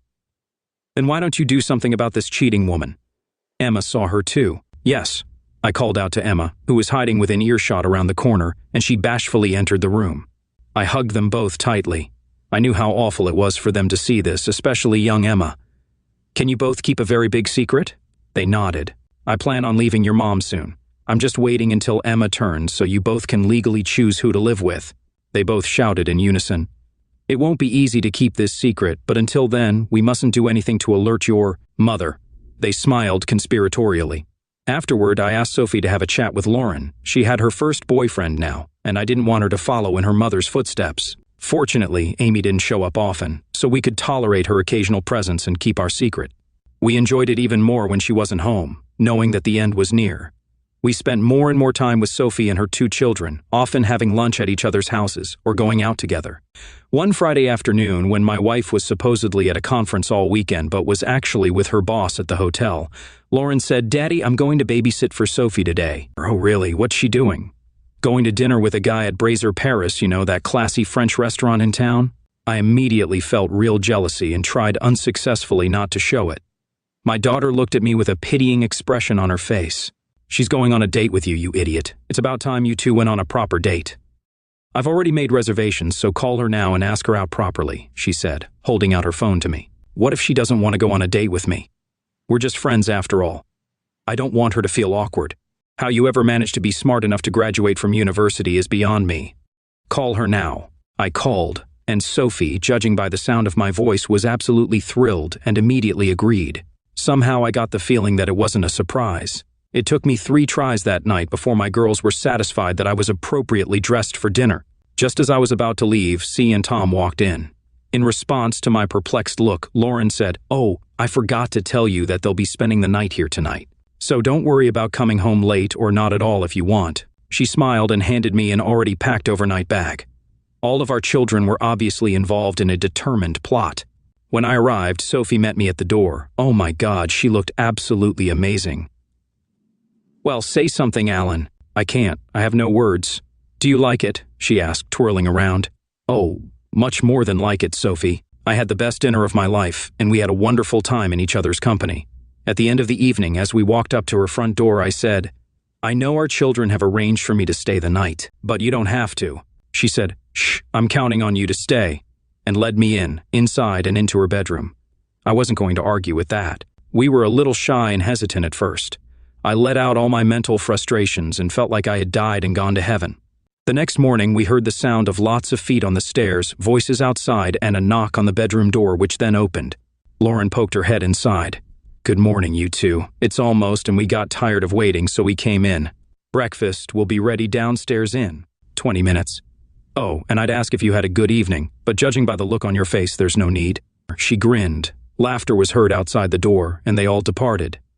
"How did we manage to get such a wonderful group of children, Sophie? The breakfast they made was delicious, and it was wonderful to spend it as a family." Later at home, I tried to justify myself to my girls for what had happened between Sophie and me. After all, technically, I had been unfaithful to their mother. They both just rolled their eyes and laughed at my awkwardness. "Dad, it's about time you were happy again. You're not married to Mom anymore anyway. She left you a long time ago. So, what are all you co-conspirators up to?" "Actually, we're all in agreement. Emma and I need a mother, and Cy and Tom need a father. You and Sophie are made for each other, so everyone wins. Even if I thought it was a good idea, Sophie might not." "Papa, truth. Even you should be able to tell how she feels about you and what she wants. Do I have any say in the matter?" "No, absolutely none, Daddy." From the looks on their faces, they were thoroughly amused by all of this. Now I was truly at the mercy of my daughters. A few days later, at dinner, when we were all gathered together, I announced that I intended to go house hunting the following weekend. Sophie asked what kind of house I was looking for. I wanted to be close to the beach, 2 stories with a large family room, a kid's escape room, a large backyard, and a pool. It should have at least 6 bedrooms in case my family ever grows, because you never know. Looking directly at her, I said, "I also want to make sure it will appeal to the woman I might fall head over heels in love with." Sophie stared back for a full minute, then walked over to where I was sitting and kissed me passionately in front of the children. When we took a breath, they watched us in silence, and then exploded with joy, dancing around us. I took that as a yes. After weeks of searching, we found the perfect place. We decided to buy it jointly. She used her husband's life insurance money, and I used the proceeds from the sale of my house as collateral. Everything was ready for a showdown with Amy as Emma's teach birthday, and thus D-Day, approached. Amy announced that she was leaving for days to attend a sales conference on the West Coast. I later checked her email and discovered that she was actually going on vacation with her boss to celebrate their 3rd wedding anniversary on the island of Bali in Indonesia. To avoid arousing suspicion at work, they independently told everyone that they were going on vacation with their families because they were working so hard that they were neglecting them. She would leave work a day earlier than her boss and fly to Bali alone. He would fly in a day later. She would come back to work a day earlier than her boss to make the script look believable. They were getting lazy. Their gimmicks weren't up to their usual standards, as the whole thing could easily unravel if someone checked. Amy flew off to her conference, and we immediately started packing and moving our things to our new home, where Sophie and the kids had moved a month earlier. The Balan god of vengeance, if there is such a thing, was really smiling down on me.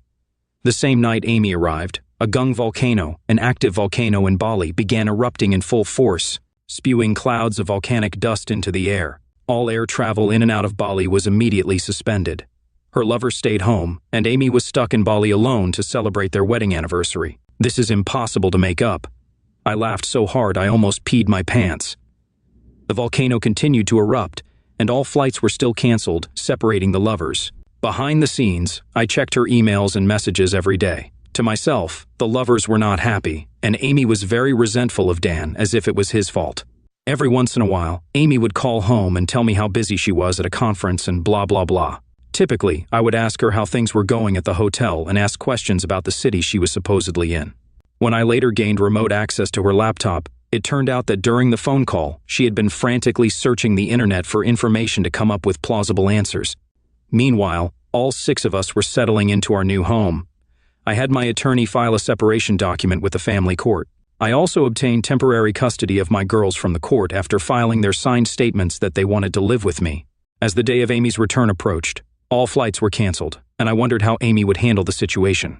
She called me one evening and told me that she had made a lot of connections with potential big sales leads at the conference, and her boss had asked her to follow up with them right away before she returned home. I could tell she was very nervous. It's also a good thing she didn't call on the video link, or I wouldn't have been able to contain myself. I just assured Amy that we were fine and I understood. Another week went by, and she was still stuck in Bali. I saw frantic emails and texts between the 2 lovers. Her boss informed everyone at work that she had to extend her vacation due to a family emergency. Her boss also called me and deeply apologized for causing Amy to be away from home for so long, but it was a big opportunity vital to the company, blah blah blah. I waited for his call and was ready to answer like a dutiful husband to an important working wife. I assured him that I was fine and understood. I then innocently asked him where Amy was going. He began to quickly think of places. I read Amy his letter letting her know where she needed to be. My strategy, of course, was to make her squirm and plant the seeds of doubt in her mind that she had been discovered. I kept assuring my wife when she called that I understood everything, but kept asking her about interesting places in the cities where she was staying. I knew she had researched everything beforehand, so I always asked her a few unexpected trick questions and enjoyed her attempts to give herself away. I was just playing dumb. During one call, I said, "Hey, Amy, did you read about those poor people who are stranded in Bali and can't get home because of the volcano?" There was a moment of silence, then she replied, "Oh yeah, but I didn't pay much attention to it on the news. One of my CO workers was stuck there for 2 weeks. Do you remember Paul Howard and his wife? We met them about 6 months ago. Oh yes, we're working on a project together, and he has to do his part of the work remotely via the internet from his hotel in Nadua. At least the Grand Hyatt isn't a bad place to be stuck." Amy's squeak was heard on the line. Sure enough, it was the hotel she was staying at. Paul hadn't even been to Bali, but she didn't know that. Immediately after the call, she'd moved to a cheap hotel on the other side of the island. She must have prayed she could get away with it. Of course, my 5 girls and son thought the whole farce was hilarious. Yes, Sophie's children were mine now. Finally, after almost 3 weeks, the volcano stopped erupting, and flights from Bali resumed. Amy called me to tell me that her work was over and she would be back on Friday afternoon. I was waiting for her at the airport at our rented and now vacant house. I'd planned this meeting very carefully. When she walked in, I was sitting at the kitchen table with 2 glasses and a bottle of wine. She looked tired and very nervous. Oddly enough, for someone who had been on a business trip for 3 weeks, she had a deep tan. I didn't bother with the usual kiss on the cheek. "Wow, you got a great tan on your business trip. Did you even have time to do anything?" She babbled something, blushing. "Sit down and have a glass of wine with me." I poured wine into my glass and took a sip. "Alan, I'm tired. I just want to go upstairs, take a shower, and rest before dinner. I'm sorry, but we have something to discuss, and it can't wait, so please sit down. The girls are staying the night at a friend's house, so won't be disturbed." The look on Amy's face expressed genuine fear. She thought her game was finally over, and I was about to lower the boom, but she didn't know how to handle it. She reluctantly sat down and I poured her a glass. I'd rehearsed the speech many times and honed the apologetic face. "You know, things haven't been smooth between us for a long time, Amy. Do you know why?" She looked startled and only mumbled a no. "I'm sorry to have to tell you this, Amy, but I can't sugarcoat it. The truth is that I've met another woman. I love her, and I want to be with her. That's why I've decided to leave you to be with her." A sudden shock struck her, and the frightened expression on her face was replaced by wordless rage. I continued, still apologizing. "I didn't mean for this to happen. It's just that you were away so often and I got lonely. How dare you do this to me, Alan? After all I've done for you. Who is she? I assume you're entertaining her blah blah blah. I just sat there with a sorrowful face while she poured out her anger on me for about 5 minutes. I can see that you're very angry, and that's understandable. It's pointless to continue the conversation now. I'll come back tomorrow around 4 in the afternoon to talk some more. We have a lot to discuss. I left her there and walked back to my new home. A string of angry text messages and voicemails followed me, but I didn't bother to respond. Back home, everyone was wondering how it went. My response? Even better than expected. For dinner, we had pizza and watched a movie together. The girls turned off their phones to avoid communicating with their mother, even though I made it clear to them that they could not cut off contact with her. Why didn't I attack her for her cheating? Because it would have hurt her so much more that way. That night, Sophie and I made tender love, and all my anxiety and tension just melted away. Amy, who the next afternoon I showed up at my old place armed with a folder of papers. I was greeted by a still very annoyed Amy, along with her best friend Claire, a lawyer I had never liked. I saw old emails where CLA had encouraged Amy to continue the affair in the early days when Amy was feeling guilty and thinking about breaking up. I sat down at the table, facing both of them. CLA appeared to be the spokesperson, and offense was the best form of defense. She proceeded to tell me at length what a prick I was and what a wonderful wife and mother Amy was, how I had taken advantage of her while she was away and worked so hard for the family, how I should beg her to come back. If I didn't, she would clean me out in the divorce, take the girls, and I would never see them again. What hypocrites. After last night, they apparently decided that if I knew about her affair with her boss, I would have brought it up. I kept a sad, apologetic, and questioning look on my face. Amy, I realize how much this hurts you, but I guess I'm a little surprised that you're so angry. For quite some time, I haven't felt like you really loved me. You've been physically and emotionally absent from our marriage for the last 3 years. That's utter nonsense, Alan. Of course I've been around. I know I work hard, which often distracts me from my work, but I did it for us. So, tell me, Amy, when was the last time we made love? Amy remained silent. I can tell you it was years ago. Yes, we have physical engaging very rarely, but I was talking about making love. I can tell you the exact date of the last time. Remember years ago? You were away on a business trip and forgot to call Emma on her 5th birthday. She tried to call you several times throughout the evening but never got through. She was so upset. I remember it well. Because Emma's birthday was 2 weeks ago when you were on a business trip and you forgot to call her again. So I thought it was a bad anniversary for us. She threw me a guilty look. Ever since you came home from that trip 3 years ago, somehow our relationship has never been the same. I realized from the look on their faces that I had hit the mark. They looked very uncomfortable and squinted at each other. After all, Amy, we've been sleeping in separate bedrooms for about 6 months now. It doesn't seem to bother you. I can't remember the last time we went out together or went on vacation. It feels like you spend your vacations at work. They both shuddered. When you're home, you're not here with me and your girls. I smiled inwardly as I watched them squirm in their seats. Anyway, Amy, I'm sorry, but I'm going to move on with my life, and I hope for the girls' sake we can make our separation as easy as possible. Reconciliation is really impossible. Who is she? Do I know her? You've met her daughter C, Emma's best friend, a few times. Her mom, Sophie, and I met at Saturday soccer last year and became friends. I think our friendship grew until we realized we were in love with each other. We had an affair and recently decided to move in together. Before they could say anything else, I placed a large index folder on the table. I've gathered some documents and information for you. Tab A is the separation agreement I filed with the court 2 weeks ago. Tab B is the divorce petition you need to sign. The sooner you sign, the sooner we can move forward. Tab C is the proposed financial settlement. Tab D is the new lease on this house. The lease expires in weeks, so you will have to renew it in your name if you want to stay. Tab E contains all the utility contracts. I gave notice to terminate the agreements in weeks. If you want to stay, you will have to renew them in your name. Tab F has the bank statements. I have withdrawn 60% of the funds from our joint accounts. The credit cards in your name now belong to you. Finally, Tab G is a temporary court order for custody and child support. The girls have decided to move in with me, so custody will be handled by me. Child support will be paid directly from your paycheck at work. Access to visitation has been left open so we can work this out as we see fit. They were stunned that I was so well prepared. Claire began, "You creep. You've been planning this for ages. You're not going to get away with this. We're going to take your IT company, your girls, and your money." Well, yeah, I've been planning this since Christmas. I had an epiphany at your staff Christmas party, Amy. I realized it was over between us, and it was time to act. I watched Amy frantically trying to remember what had happened there. So selling the house to buy another was a shame, CLA said. I only smiled. As for screwing me, Claire, I don't have a company to take over. I closed it down a few months ago.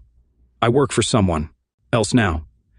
I bought a new house for Sophie to live in after I filed for legal separation, so it's not an asset to our marriage. Since I have legal custody of the girls, I can use 60% of the money from the sale of the house to buy a new home, so I'm not sure what you can really do.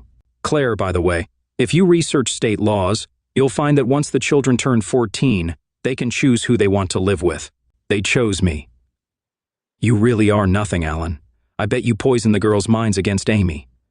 I wouldn't do that. I'm not such a scoundrel. Anyway, even if I thought I should poison them, it wouldn't have been necessary. Amy did it herself, having neglected them for the last 3 years.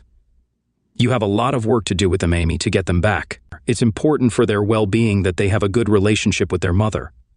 She hasn't neglected them. She's a good mother. It's not what they think, Claire. She's been virtually absent from their lives for years. Amy, ask yourself who feeds them, who takes them to sports, who makes their school lunches, who helps them with their homework, who buys them clothes, who always remembers their birthdays and buys them presents, who goes to the movies with them, who do they go to with problems, who help them get through their first period, who gives them love and affection. I could go on and on. Well, Amy fell silent. It was obvious that she was having a hard time digesting what had happened.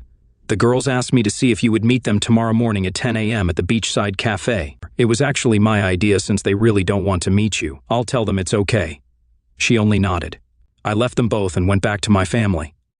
The next day, the girls told me that Amy kept bad-mouthing me and demanding that they live with her. Eventually, the girls excused themselves to go to the bathroom and just quietly left. I couldn't understand why she wanted to make up. She had been indifferent to me for years. Maybe I was just a convenient babysitter and housekeeper for her. When Alan told me he was leaving for another woman, I was in complete shock.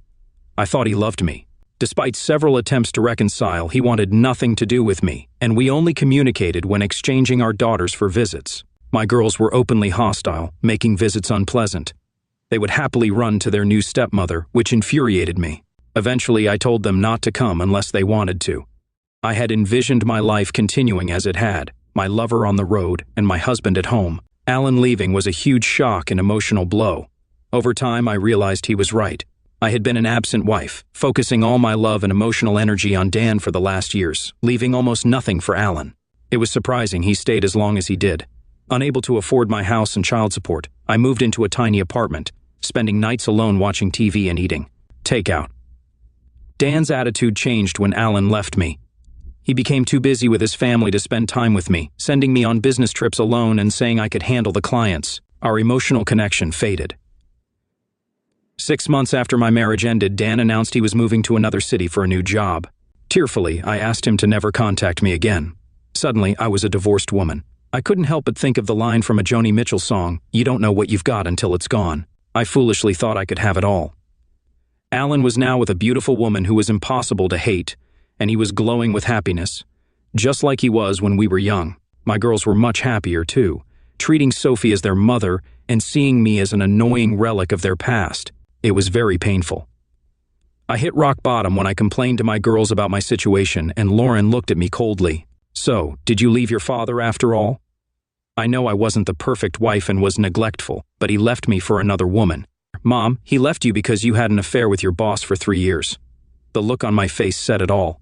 I was so ashamed. Alan had known all along but hadn't said anything. My life was a mess.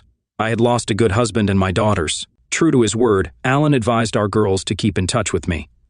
Gradually, they began visiting willingly and sometimes stayed overnight. One evening, as I drove the girls to their new home, I asked Alan for a chat. We got out of the car and I faced him. "Lauren told me you know about Dan and me. I'm sorry, Alan. You were a good husband, and you didn't deserve this. I was selfish and got what I deserved." He nodded. "Why didn't you tell me you knew, Alan? Maybe you could have stopped me in time." "By the time I found out, it was too late." "When did you find out?" "I caught you with your boss at the office Christmas party last year. After that, I did some digging and found out everything. I have to admit it amused me when you were stuck in Bali alone. Oh God, I feel miserable. Why didn't you confront me?" "I was angry and wanted you to feel my resentment. I found out you're not the first secretary your boss has slept with. He has a history of using and dumping women. I decided the best way to punish you was to stay quiet and let things unfold. If I made a scene, his wife might divorce him, freeing him to be with you. I figured you'd feel worse if you thought I left you for another woman. Your strategy worked perfectly. My life is a mess. I'm sorry you were hurt so badly. Well, a little sorry. You don't need to apologize. It was my fault. If you had done what I did, I would have walked away from you. Looking back, I was seduced by excitement and became dependent to it. I tried to stop early on, but it was too late. I became obsessed and forgot about you and our girls. For a while, my anger has subsided, Amy, and I forgive you. I've also become philosophical about it. After all, I wouldn't be with Sophie now if you hadn't cheated on me. Yes, I know. That's what hurts the most. Our marriage was challenging from the start. Sophie, I don't think you're a bad person. You made a big mistake, but he was a skilled manipulator. You didn't have a chance to fully mature and experience normal teenage life, including dating and figuring out who you wanted to be with. You were vulnerable, and your boss took advantage. You're probably right, Alan, but why did you have to tell the girls about him? It was too harsh, no wonder they hated me. I didn't tell them, Amy. They found out themselves. They came back to our old house unexpectedly and caught you both in the living room. Remember? Just after we moved out. I couldn't recall at first. Then the memory hit me with horror. What did they see? Pretty much everything, even Emma. Lauren described it to me in detail. My body tensed with shame and I burst into tears, leaning into Alan's comforting embrace. He held me tightly, consoling me as I sobbed into his chest. Eventually, he carried me inside and laid me on the couch. Sophie and everyone else were kind and supportive, urging me to stay and join them for dinner. Seeing Alan happy with his new family, I felt the weight of my mistakes as I walked out to the car that evening. He put both hands on my shoulders. Amy, don't keep blaming yourself. We faced challenges from a young age, becoming parents and committing to each other. Our marriage lasting 14 years is a testament to both of us. Look at the positives. Our mistakes brought us 2 wonderful daughters, a legacy that can never be taken away. You're right, Alan. Speaking of mistakes, I've made another. Sophie is pregnant, so we're getting married sooner than planned. You seem prone to mistakes. You're a good man and a good husband, Alan. Better than I deserved. I wish you well. I hugged him and kissed his cheek before leaving, feeling regretful. Why did I forgive her so easily? For several reasons. Because holding on to hate can consume you and embitter you, because she was enduring a form of punishment just by seeing me with Sophie. There was still a lingering bond between us despite everything. Although I initially wanted to punish Amy, my true revenge was aimed at her boss Dan, who had seduced her away from me. I hacked into his computer and sent him an email disguised as Amy containing a hidden Trojan horse that granted me full access. I uncovered evidence that he had been embezzling from his former and current employers. I gathered substantial proof and anonymously sent it to both companies and the authorities. At his trial, he pleaded guilty and received a 1-year prison sentence. Throughout the trial, his wife stood by him, but after I showed her incriminating evidence of his numerous affairs, she ended their relationship on the spot. To complete my revenge, I visited Dan in prison. Initially, he didn't recognize me. Hi, Dan, we've met before. I'm Amy's ex-husband. What the hell do you want, prick? To deliver a message. The first one is from Amy. She sends her regards and hopes you're enjoying your new accommodations, which I helped you settle into personally. What you really should have hired professionals to encrypt your computer. It took me only 15 minutes to unlock everything after I hacked into it. I couldn't resist forwarding it all to the police. After he finished cursing at me, I continued. Also, I hope you don't mind, but I paid a visit to your wife and showed her all those compromising photos and videos I found of you and your mistresses. Needless to say, she was livid. She insisted on getting even, and I couldn't refuse. I don't understand why she wasn't enough for you. Nonsense. She wanted me to show you these. I spread the photos out in front of him. They had been doctored with Photoshop, but he didn't know that.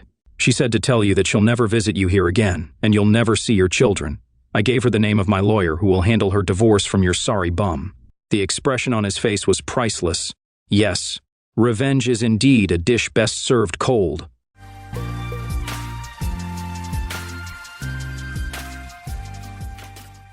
Doug had been my closest friend for as long as I could remember. We met back in high school where he stood out as the brightest student in our class, while I, Stan, hovered around the top rankings. Though he took an unconventional route, leaving college after just a year, Doug's sharp mind and talent for finance never ceased to amaze me. By our late 20s, Doug had already amassed a fortune, turning a modest inheritance into a significant wealth through diligent self-study and smart investments. Unlike others with similar fortunes, he never showed off. Instead, he used his resources to create a luxurious but inviting home where friends, including my wife Heather and me, could gather. Heather, my vibrant partner of 4 years, had a way of bringing light to any room she entered. From the moment we met, I was drawn to her quick wit and infectious laugh, though our life together had its occasional challenges. I never doubted that those years were some of my happiest. That evening, Doug was hosting his big New Year's Eve party, an event that had become an annual tradition.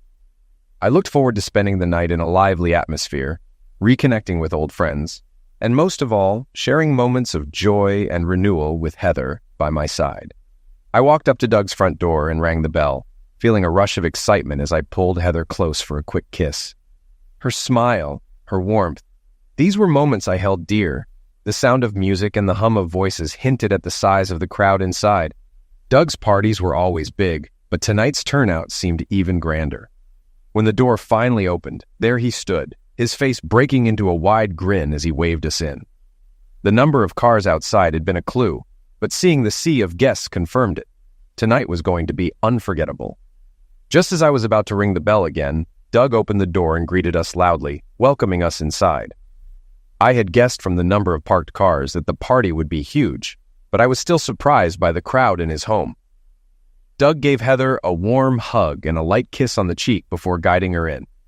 He then shook my hand and stepped aside so I could enter. A maid took our coats and disappeared with them. Doug walked with us, saying, "It's so great to see you both. I don't love having parties this big, but I feel obligated to invite everyone. Business or social ties bind me to most guests, except for a few good friends like you two. Clarissa is around here somewhere, probably dodging wandering hands as usual." The night continued. Heather and I danced, ate, and drank more than we should have. We didn't mind because we knew we had a room upstairs for when we needed it. We were among the few invited to stay the night, so we didn't have to worry about driving or finding a cab or having one of us stay sober. I worked in the investment field, and I was one of the top brokers in my office and ranked in the top quarter of brokers company-wide. So I was familiar with many guests in the room. I agreed with Doug's sentiments. Quite a few were unpleasant characters. Heather, being as beautiful as she was, had to fend off attention, much like Doug's Clarissa. Throughout the night, I used the time to network, greeting clients and reaching out to potential new ones. I kept an eye on Heather as the evening wore on. Though I completely trusted her, I couldn't help feeling a bit jealous. I made a point to step in when I saw men trying to charm her a bit too much. Each time I did, Heather rewarded me with a smile and a soft kiss, whispering, "Thank you," or "Thanks for saving me, honey." This evening was no different. I approached whenever I saw her trying to escape unwanted attention, and she would thank me with a smile, a hug, or a kiss on the cheek. We'd talk for a bit, dance or drink together, and then go our separate ways. As the night wore on and guests began to leave, only those staying until midnight remained. I noticed a particular man who seemed to be following Heather, his eyes never leaving her. He was fixated, clearly smitten, and seized every chance to stay close. At first, Heather ignored him or walked away, but as the night went on, she started lingering near him, even smiling or laughing at his comments. Occasionally, she would touch his forearm lightly. This wasn't typical of Heather. She never flirted that long with any man, especially a stranger. Doug caught me watching them just before midnight and came over. "That's Jonathan Douglas with Heather. He's a real idiot, a top-tier ladies' man. I didn't even invite him. One of the women I invited brought him as her date. I haven't seen them together since you and Heather arrived." Doug stood next to me, scanning the room carefully. A curious expression crossed his face. "Actually, it seems like Douglas's date already left tonight." She watched him follow Heather around for a bit, then I saw them having a pretty heated conversation. I haven't seen her since. "He's bad news, Stan, trouble with a capital T. He's married, but they're practically living apart. He preys on married women or anyone he thinks he can take advantage of. Strangely enough, he's already wealthy. Watch out for him. He could charm a nun and make her believe it was her idea and she's in love with him." For the third time that night, I walked over to separate Heather and Jonathan. He shot me a glare like he had before when I interrupted. I took Heather aside with a dismissive comment as we walked away. This time, Heather didn't thank me. She gave me a frustrated look and said, "Stan, what's wrong with you tonight? You could have just told me. I was enjoying talking to Jonathan. Why did you feel the need to pull me away? He's not like the usual creeps you save me from. He's really interesting with great stories. He's running for mayor and was sharing what it's like dealing with people during his campaign.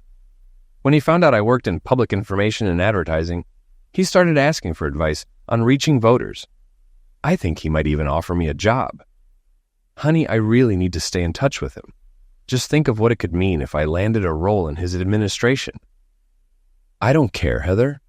I don't trust him, and I don't like him being near you. Doug says he's trouble, and I've heard bad things about him too. I want you to stay safe. From what I hear, the kind of job he's suggesting comes with strings attached. Heather looked at me, anger flashing across her face. I worried I'd gone too far, but then she smiled. Leaning in, she kissed my cheek and said, "Oh, that's sweet. I think you're actually jealous. But don't worry, sweetie, you're all mine." Later, as we mingled, I realized she had said I was all hers, not that she was all mine. That thought made me pause, wondering if I'd said too much or if she was hinting at something deeper. 3 months later, that night replayed vividly in my mind. The past 2 months had been turbulent at home. Not long after the party, Heather started coming home late from meetings or visits with her parents. When I asked, she'd become defensive or angry, saying she lost track of time or needed to finish a project. She also started volunteering at the local Republican Party, which took up more of her evening. Heather was known for her exceptional management skills and quickly became the volunteer office manager at the campaign headquarters, helping with informational strategies. From what I gathered, she brought order and became a popular volunteer, much like a husband unaware he's being deceived. With her increased absences, I noticed our closeness suffered. Rejections became more frequent. She always had reasons. She was tired, it was too late, or we were short on time, but it was clear. One day I confided in Doug about my marriage struggles. He gave me a worried look and finally said, "Stan, I'm concerned. I might be part of why your marriage has been strained recently. I heard Jonathan found another married woman. Word is he met her at a New Year's Eve party, and we both know where he was that night and who he spent time with. The rumor says she's also volunteering on his mayoral campaign." A wave of dizziness hit me, and I felt my breath catch. Doug noticed and kept talking. "Stan, what's wrong? You just went pale." I looked at Doug and said, "Heather started volunteering at the Republican Party office about an hour after work. On Saturdays, she always comes home late and refuses to share what she's been doing. Whenever I bring it up, she becomes defensive and angry. Lately, she even gets mad when I approach her in the evenings." Doug leaned back in his chair, pressing his lips together for a moment before saying, "Stan, I'm going to find out what's going on. And let's just say, if he's abusing my hospitality by getting involved with my best friend's wife, there will be consequences.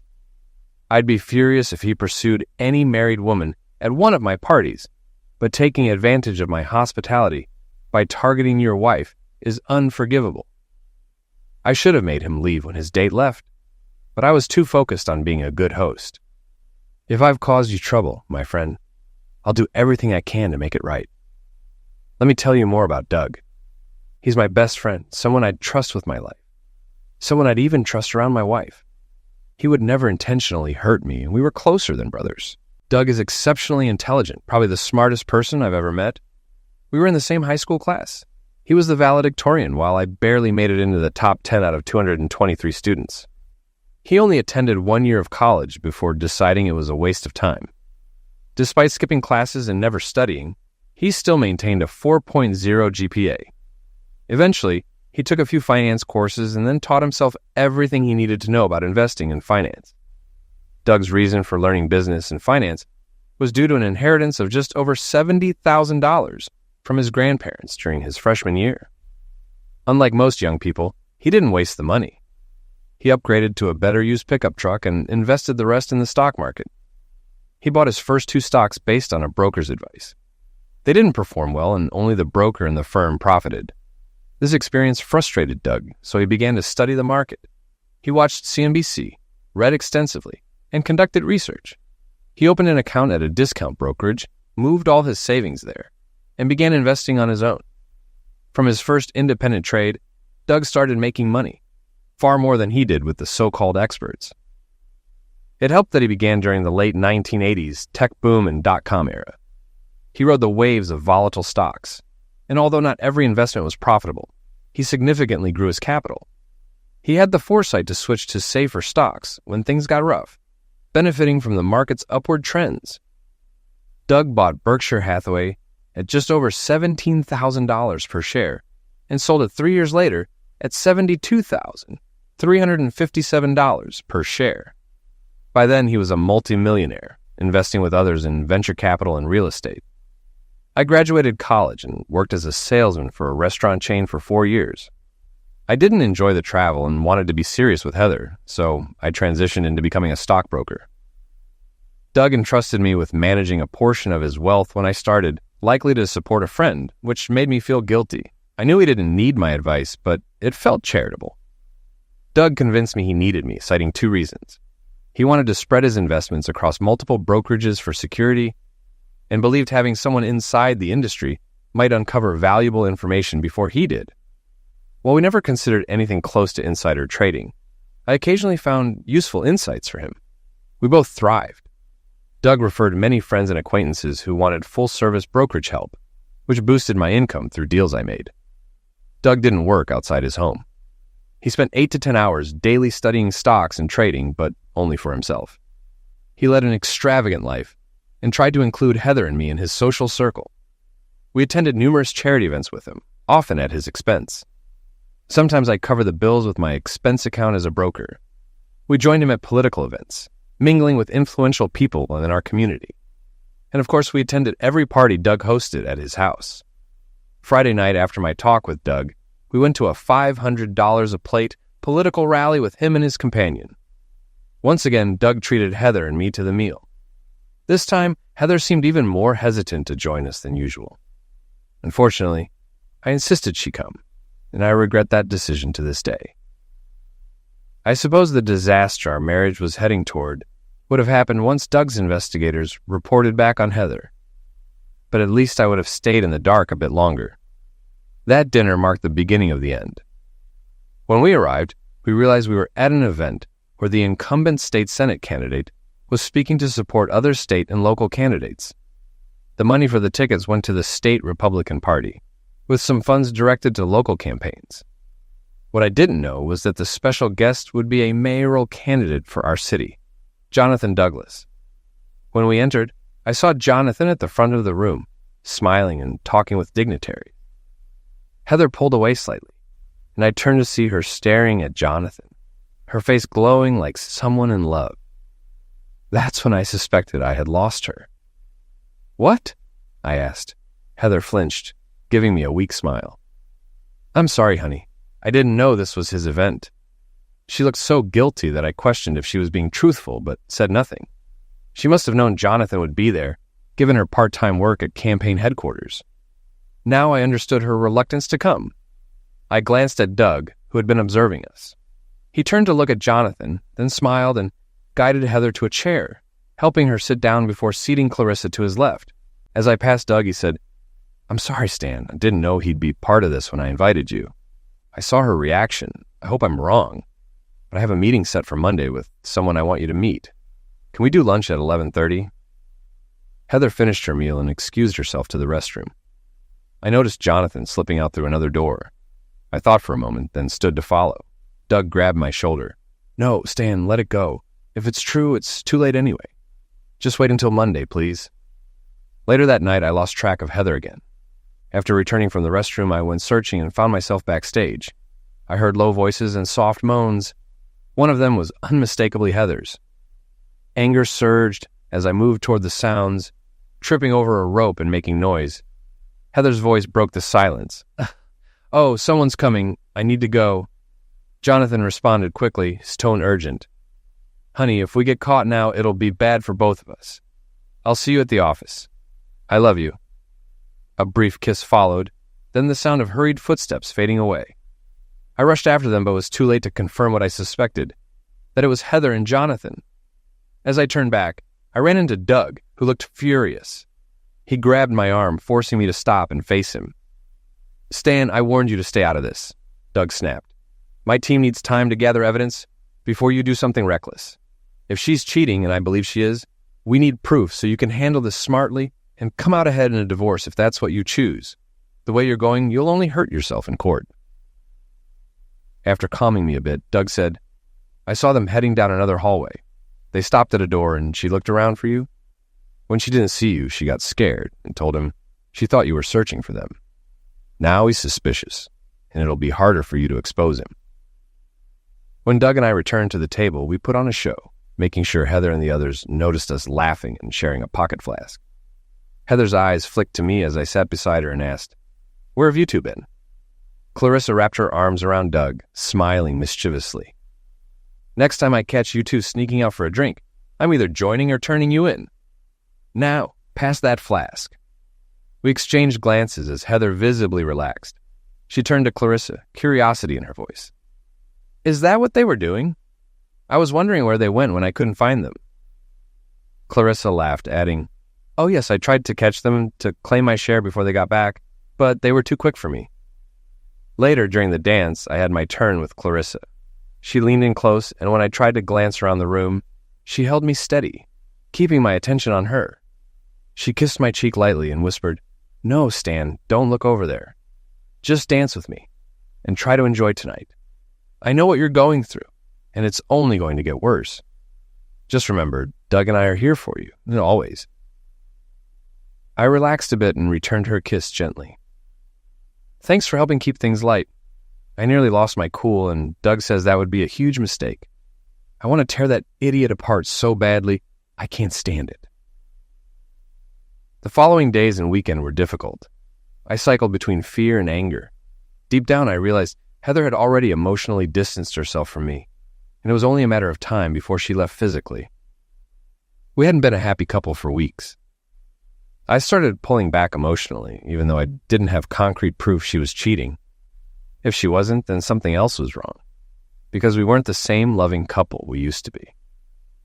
Finally, the day of my meeting with Doug and his friend arrived.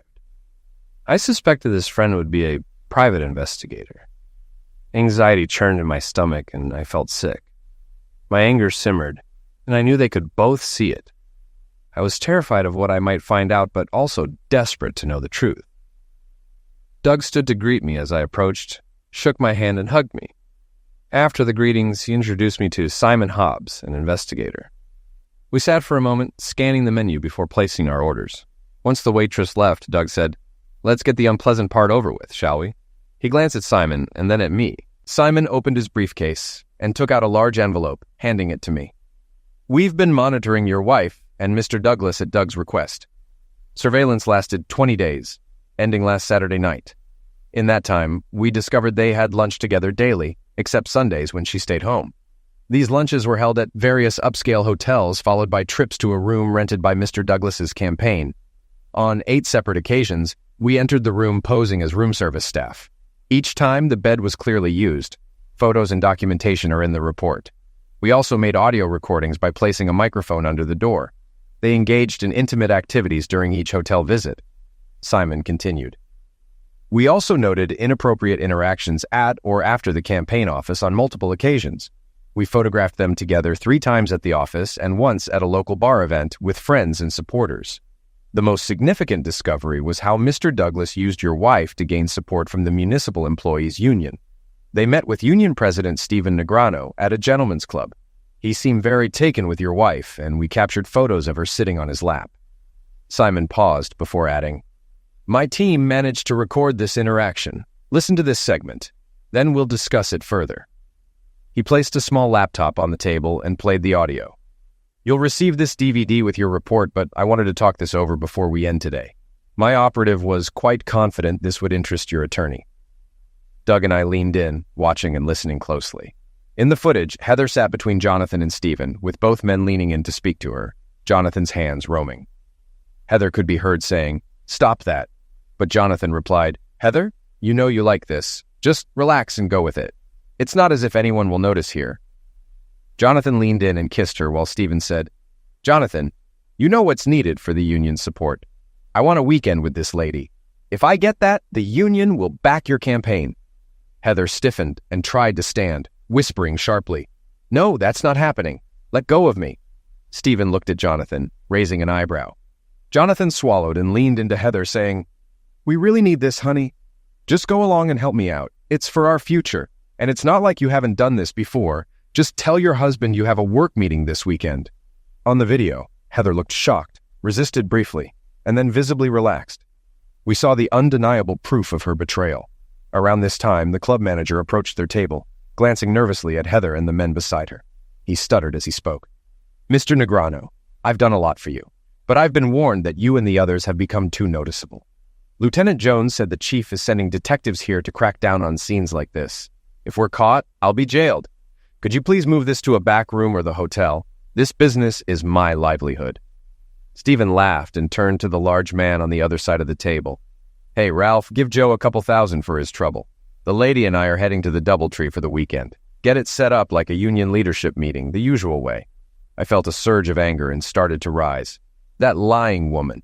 She told me she had an emergency work project and was flying to San Francisco last weekend. Doug and Simon quickly pulled me back into my seat. Simon said, "Hold on, sir. Let me fast forward to show you one more segment, and then you can read the full report. We need to talk about some of this, but I thought you'd want to see the DVD first." My operative stopped recording at the club and called for backup. They reached the DoubleTree Hotel ahead of the group. When the men checked in, my operatives, dressed in hotel uniforms, followed them. After the room was inspected, my team entered and set up flowers, pillows, and other items. Simon smiled as he explained. The older man even sent his assistant for fresh flowers and champagne to give them an excuse to linger in the room. We managed to install cameras and microphones in the main room and both bedrooms. By the time your wife and Stanley returned, they were drunk. The footage captured everything. Simon resumed the DVD on his laptop. Heather and Stanley entered the suite and shut the door, heading to the bedroom where they engaged in intimate activities. Simon turned off the video and looked at me. "Your wife stayed in that room until checkout on Monday. During that time, she was involved with several senior union officials, including Stephen. Late Saturday night, Jonathan joined them, and he, the director, and Stephen spent most of the night with her. We have footage of them plotting the misuse of union funds to back Jonathan's campaign, and pictures of Senator Nussbaum and 2 judges joining in with Heather and Jonathan. Records indicate that he traded her favors for endorsements." The investigator paused before continuing. "During your attempt to confront your wife and Douglas at the election dinner, they were about to engage in inappropriate behavior backstage when she heard you and stopped him. They ran when they realized you were close. We have images from that incident, and it would have been better if you hadn't intervened. Photos of that situation would have been highly damaging. At least you didn't get caught or create a scene that could have hurt your case. We've compiled the entire report and can share it with your attorney if needed. Our investigation fees cover any necessary court testimony. I'd suggest continued surveillance for potential criminal charges. Although this is typically police work, presenting documented misuse of campaign funds and conspiracy to the authorities and the FBI will make them take it seriously. Plus, if you file for divorce and your wife ends up prosecuted, you'll be in a better position for a favorable settlement." Despite expecting this, I was stunned and distressed. The level of betrayal Heather demonstrated during surveillance was staggering. The documents revealed she believed she was in love with Jonathan and was planning her departure from me. She spoke excitedly about the role she was promised in his administration if he won the mayoral race. What shocked me most was her willingness to spend the weekend at the DoubleTree and the extent of what she did for Jonathan and his associates. I always knew Heather was ambitious and admired by influential people, but I couldn't believe she'd go to such lengths to get what she wanted. I felt almost physically sick. I hadn't eaten much, and I noticed Doug hadn't either. After the investigator left, we each had a few drinks. We sat in silence for a while, deep in thought, until Doug spoke. "Stan, I'm sorry for wrecking your marriage. I take full responsibility for your troubles and will do my best to make it up to you. I know I can't undo what happened, but I'll help in any way I can. I'll find you a good lawyer if... No, not just for the divorce. I'll give you whatever support you need until you're back to how you were before, as much as possible." I pushed back from the table and looked at Doug, "Then start finding a lawyer." I was almost ready to give her an ultimatum, either stop this behavior or we're getting a divorce, even before I knew for sure she was cheating. Now, there's no way I'm letting her walk away unscathed. I can't believe she did those things. I wonder when she changed or if I ever really knew her at all. As for everything else, I continued, Heather's cheating isn't your fault, and you don't owe me anything for it. On Thursday, Doug called and said, "Stan, I found a top-notch lawyer for you. She has a real passion for taking down cheaters and always sides with the innocent in divorce cases. She can't stand public figures and businessmen who misuse their power to cheat. If you play this right, you can not only leave Heather and Keep most of your assets, but also take Jonathan down. Doug gave me her name and number, and I called that afternoon to set up a consultation. When I mentioned my name, the assistant said they'd been expecting my call and offered an appointment for 9 a.m. the next morning. I accepted and was given a list of items to bring and information to prepare. When I arrived, I was promptly shown into the office. My new attorney, Sally, made a strong impression, and we quickly got into a comfortable discussion about my goals for the divorce. I told her, I want to come out of this marriage with everything I have. I know that's unlikely, but that's my goal. And I want to sue the man who stole my wife for everything possible. I want him to lose the election and end up with nothing. Sally leaned back in her chair, rocking slightly as she considered the situation. A small smile crossed her lips. Do you really want this? Or do you want to financially ruin him, destroy his reputation, and send him to prison? If we handle this strategically, we could probably get him jail time. I've read part of the investigator's report, and it's very compelling. I'm sorry for what you're going through, but the evidence is strong enough to take down most of the major players involved in this mess. Plus, I'm obligated to share the report with the authorities since federal laws were violated. If we notify them first and then file for divorce, it'll hit him harder. But if you file for divorce first, he'll have time to escape or delay the fallout. I clenched my fists, my voice steady with anger. I don't care how it's done, as long as it hurts him and everyone else involved. Heather is absolutely guilty. There's no doubt about it. From what I saw, he pursued her relentlessly until she finally gave in. She always wore her wedding ring, so he knew she was married.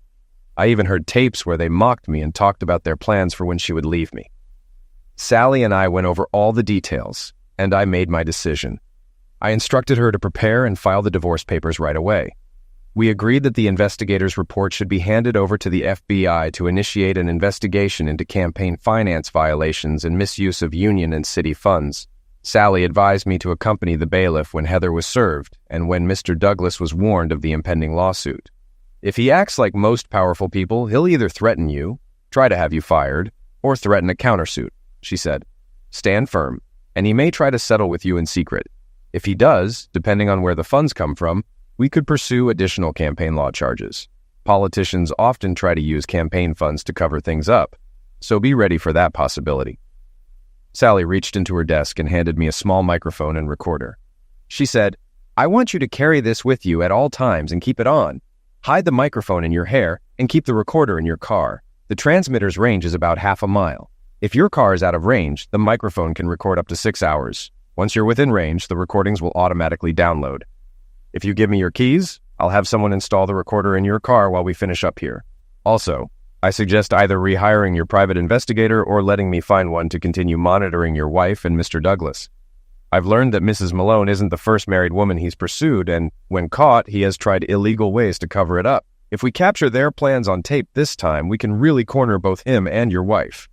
I smiled and said, The detective suggested the same thing. I'm keeping him on standby. On Thursday morning, Sally called me. Mr. Malone, we're ready to file the divorce papers and serve them to your wife. Do you still want to attend and make your remarks? Oh, absolutely, I replied. I might even get some satisfaction out of it.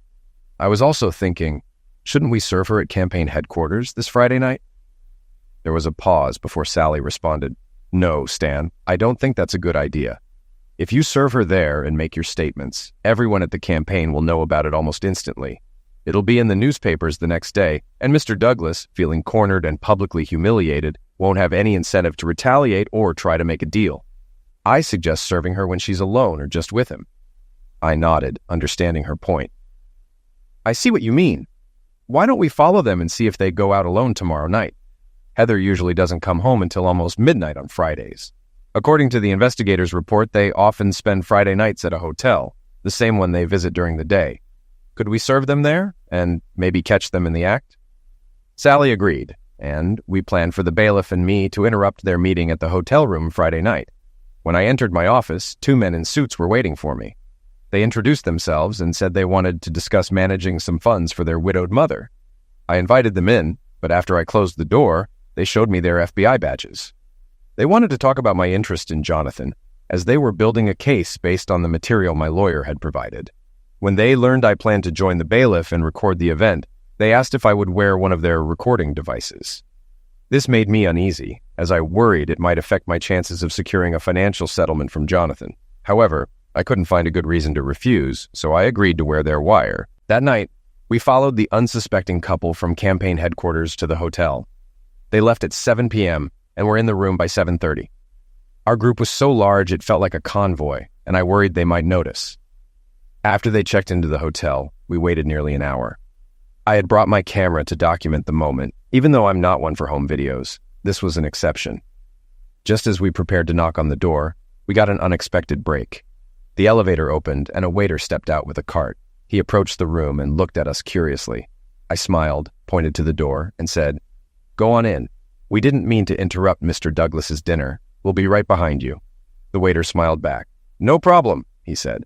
He knocked, announced room service, and when Jonathan opened the door, he entered.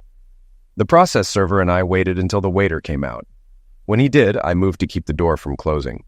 The process server and I slipped inside quietly. We stood near the door, hidden from view, and waited for Jonathan and Heather to begin their meal before stepping into full view.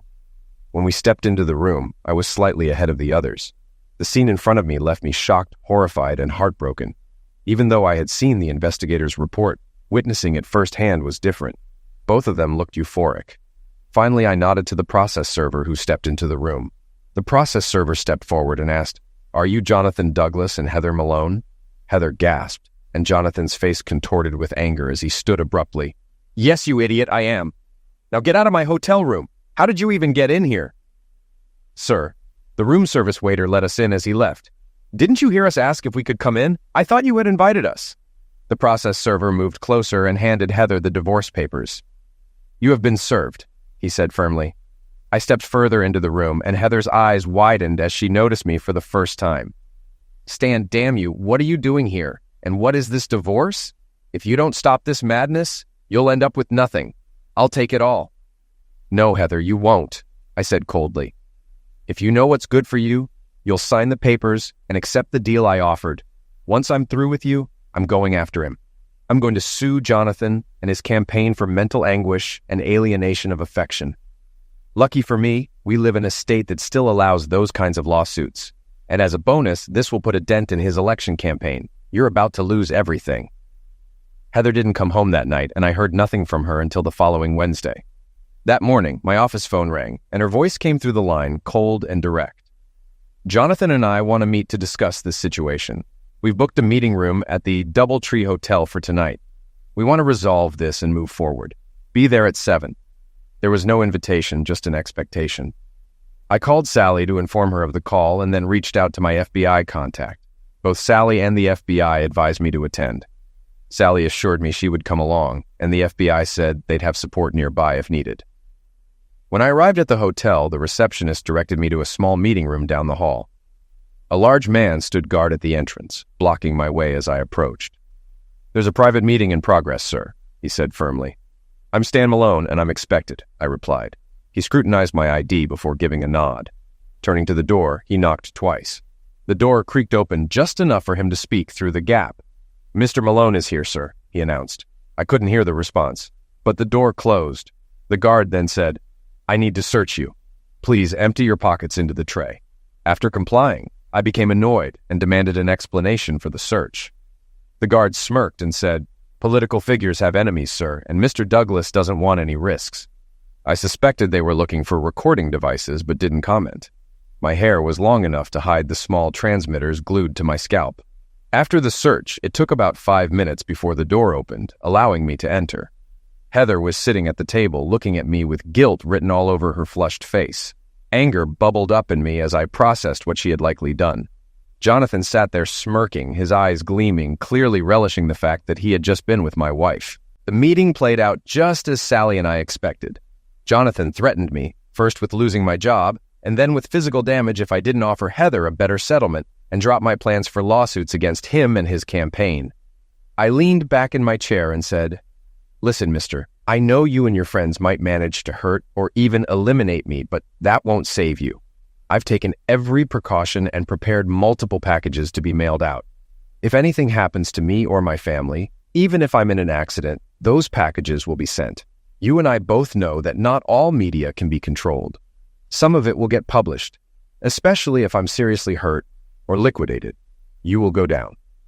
I saw anger flash across Jonathan's face and noticed him tense. Something I had learned over the years meant Heather was furious. I smiled and continued speaking.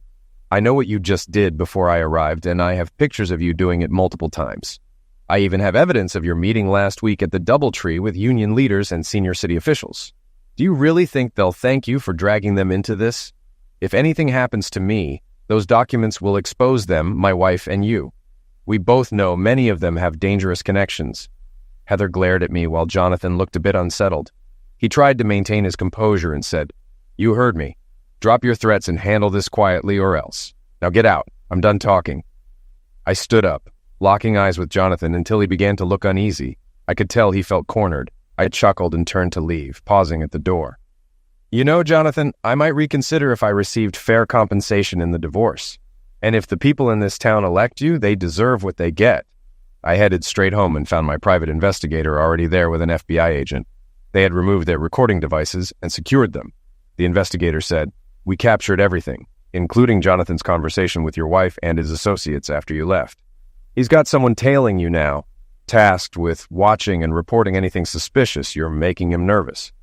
3 days later, I made sure Jonathan's tail was nearby when I called my lawyer. We discussed the divorce, and as we wrapped up, I said, "Sally, I'm done waiting. I've told both Heather and Jonathan what I need to walk away, and they're stalling. Prepare the paperwork and file a lawsuit against Jonathan. Let's go for $10 million. That should catch his attention and make headlines." I smirked as I watched Jonathan's henchman retreat and make a frantic phone call, gesturing wildly. Without waiting for the outcome, I got in my car and drove home. That night, just as I was settling in, hunger gnawing at me since I hadn't eaten dinner, my phone rang. Jonathan's voice came through the line, careful not to mention that his man had overheard my conversation with Sally. "Listen, Malone," Jonathan began. "Heather and I talked, and we've decided to meet some of your demands. She'll sign the divorce papers as is, taking only her personal belongings and her pension. I'm prepared to offer an out-of-court settlement if you ensure this stays quiet." "Jonathan, all I can promise is that I won't be the one to leak anything," I replied, "but I can't guarantee someone else won't. There are likely hundreds of people who already know about your involvement with my wife." Jonathan's voice tightened. "Fine. Here's the deal. You sign a non-disclosure agreement and I'll transfer $1 million into your account. No questions asked. Heather will file the divorce papers and agree to your terms." I chuckled. "That's a small offer, Jonathan. My lawyer just filed a $10 million personal injury suit. I might not get the full amount, but you'll need to offer more than $1 million for me to consider dropping it. Besides, I could make even more from book and movie deals." There was a pause before Jonathan responded, frustration seeping through. All right. I might be able to go higher, but not by much. How about $1.7 million? That's the most I can transfer without drawing attention. I'll find a way to mask it as campaign expenses, but that's my best offer." "Deal," I said. "But I won't tell my lawyer to pause any actions until the money is in my account. Here's the number for my offshore account in the Caymans." What Jonathan didn't know was that I had set up the account in his name with his mailing address. I hoped federal investigators would trace the money from his campaign to the account. I planned to transfer the money as soon as it hit, so it couldn't be retrieved. Later that evening, my doorbell rang. The same man who guarded the door at my meeting with Jonathan and Heather stood there, holding a clipboard with a one-page legal document. "Mr. Douglas asked me to bring this for you to sign," he said. I read it, then looked at him. "It looks fine, but I need to review it with my lawyer before signing." "I really shouldn't leave without it," he replied. I sighed and closed the door in his face. I went to my office and called Sally, explaining the situation. She agreed to come over and review the document. It took her nearly an hour to arrive, but after reading it, she smiled and advised me to sign. 3 days later, I confirmed that the account balance in the Cayman Islands was $1,700,000.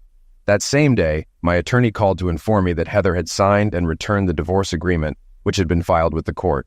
With the divorce being uncontested, it was expected to be finalized within 30 days.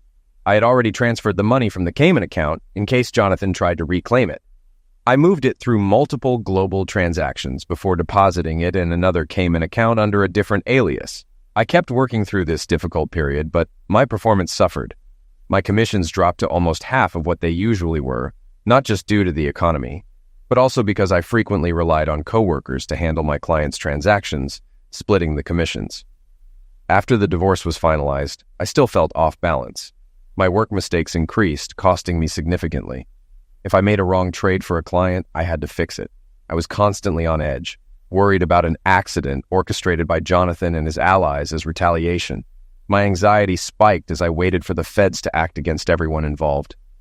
One night, while sitting at home wondering how my life had unraveled so fast, the doorbell rang. It was already 9 p.m. When I opened the door, I saw Heather. She was crying, a large red mark on her face that would surely bruise by morning. She looked at me briefly before dropping her eyes to the floor. "Stan, please, can I talk to you?" she said. I almost refused and shut the door in her face, but curiosity got the better of me, and I stepped aside, inviting her in without a word. I led her to the living room and sat in a chair, making sure the security cameras had a clear view. I positioned her on the couch so the cameras would capture her better. Heather sat, tears streaming down her face. Finally, she spoke. "Stan, I know it's too late, but She took a shaky breath. "I need to apologize for what I did to us. I knew better, but he broke through my defenses. You know how much I love attention and ambition. He figured out exactly how to play me, and I fell hard. He seemed like my perfect match, and I couldn't resist. I was blinded by the promise of a high-profile job he said I'd get after the election. I lost sight of what we had." Her sobs grew louder. She looked at me with tear-streaked eyes. "Do you know how angry I was at you on New Year's Eve when you tried to separate us? Stan, by then it was too late. The last time you pulled me away from Jonathan, we had just returned from one of Doug's bedrooms. He convinced me to be with him less than 3 hours after we met. I'm so sorry, but within 3 weeks of sneaking around, I was all in with him. He promised he'd divorce his wife and marry me after the election, saying he couldn't do it sooner without risking his campaign. I fell for the dream of being married to a mayor, maybe even a future senator or governor." She wiped her eyes and continued. "After you caused trouble, Jonathan started pulling away. Tonight at the office, I found him in the storage room with one of the young student volunteers. You were right, Stan. He was feeding her the same lies he told me, promising to leave his wife and marry her after the election. I confronted him and he laughed at me. He asked why I thought he'd marry an old, washed-up hoe like me, especially one who'd cheated on her husband. He said if I played nice, I could stay as his social secretary, maybe entertain his important clients as I'd done before. His new fling laughed at me, and when I slapped him, he slapped me back. Stan, I know it's too late for us, but I want you to know that I finally understand. I'm truly sorry for what I did to us, to you. If there's any way you could forgive me, I'd love to try again. I always knew I had a good man, but there was something about Jonathan that I couldn't resist. The idea of living a high-profile life with him clouded my judgment." Heather looked at me for another moment as silent tears streamed down her cheeks. Then, with a hesitant smile, she stood, walked over to my chair, and kissed me gently on the cheek before running out of the room and out of the house. I sat there, stunned, before getting up and watching her car drive away. I sighed, wishing she had realized all of this before getting involved with Jonathan and his union and government allies. I turned and went back to the den. After a few days, I couldn't take the reminders and pain any longer. I decided to sell the house and hired a real estate agent to help me find a new home without the memories. I brought in a crew to pack up my belongings and send them to storage, another crew to clean the house, and one more to maintain the yard. I stayed in touch with Doug and Sally occasionally. They told me the feds were keeping the investigation under wraps, concerned about potential corruption within the police. We agreed that my name would stay out of it, and the information I provided Sally would only be used if necessary. Sally later informed me that the feds found enough evidence of corruption and were honoring that agreement. Almost 6 weeks after I decided to sell my house, I woke up to a special news bulletin airing on all the major news channels. The feds had arrested everyone involved in Jonathan's misuse of Heather, charging them with a range of offenses, including misuse of funds, corruption, misconduct, campaign violations, and racketeering. Jonathan was arrested for misusing campaign funds, accepting illegal donations, and selling rights to appointive positions in his anticipated administration. Heather, unfortunately, or perhaps fortunately, was also arrested for her involvement. I called Sally as soon as her office opened to learn more. She said that the information leaked had come from sources other than me, which meant Jonathan's payout to me was safe. He couldn't reclaim the money, and if he attempted to sue me over the non-disclosure agreement, I'd likely win, since the news attributed the tip to 2 campaign staffers. I hoped I wouldn't be suspected of exposing union officials, as I didn't want any trouble from unsavory characters showing up at my door. I smiled, recalling how I had discreetly slipped incriminating notes and documents into the papers some staff handled when I was supposedly at the office looking for Heather. After finishing my call with Sally, I leaned back in my chair, satisfied. I had gotten my revenge on Jonathan and freed myself from Heather at only the cost of attorney fees. Plus, Jonathan's settlement had made me $1.7 million richer. Now, I could look forward to finding a decent woman to marry and starting a new chapter in my life. After those tumultuous events, life settled into a new, quieter normal. I had moved to a smaller, modern apartment that held no memories of my past with Heather. The sharp pain of betrayal dulled over time, leaving behind a deep sense of resilience. The news cycles continued to churn out updates on Jonathan's downfall, the investigations, and the trials of his associates. Heather's involvement was minor in comparison to the political heavyweights, but seeing her name associated with the scandal still sent a twinge through me. Doug and I continued our friendship, stronger now than ever before. He helped me reconnect with a sense of stability, arranging dinners and casual nights out that reminded me of simpler times before ambition and deceit had complicated everything. His loyalty and support were unwavering, a constant anchor. One crisp autumn evening, I stood on the balcony of my new place, watching the city skyline fade into twilight. The air felt different, lighter. For the first time in a long while, I breathed, without the weight of uncertainty pressing down on my chest. I'd learned that trust was fragile, ambition could consume, and loyalty was the rarest of virtues. A month later, while volunteering at a local charity event Doug had encouraged me to attend, I met someone new, Elena, a soft-spoken artist with kind eyes and an infectious laugh. Unlike the whirlwind that had been Heather, she exuded a calming energy that made every conversation feel like a quiet escape. I didn't rush into anything. I had learned the value of patience. But as days turned into weeks and weeks into months, I found myself opening up, letting the cautious tendrils of hope take root once more. Life had changed, irrevocably and painfully, but I had emerged stronger, wiser, and unexpectedly ready for a new beginning.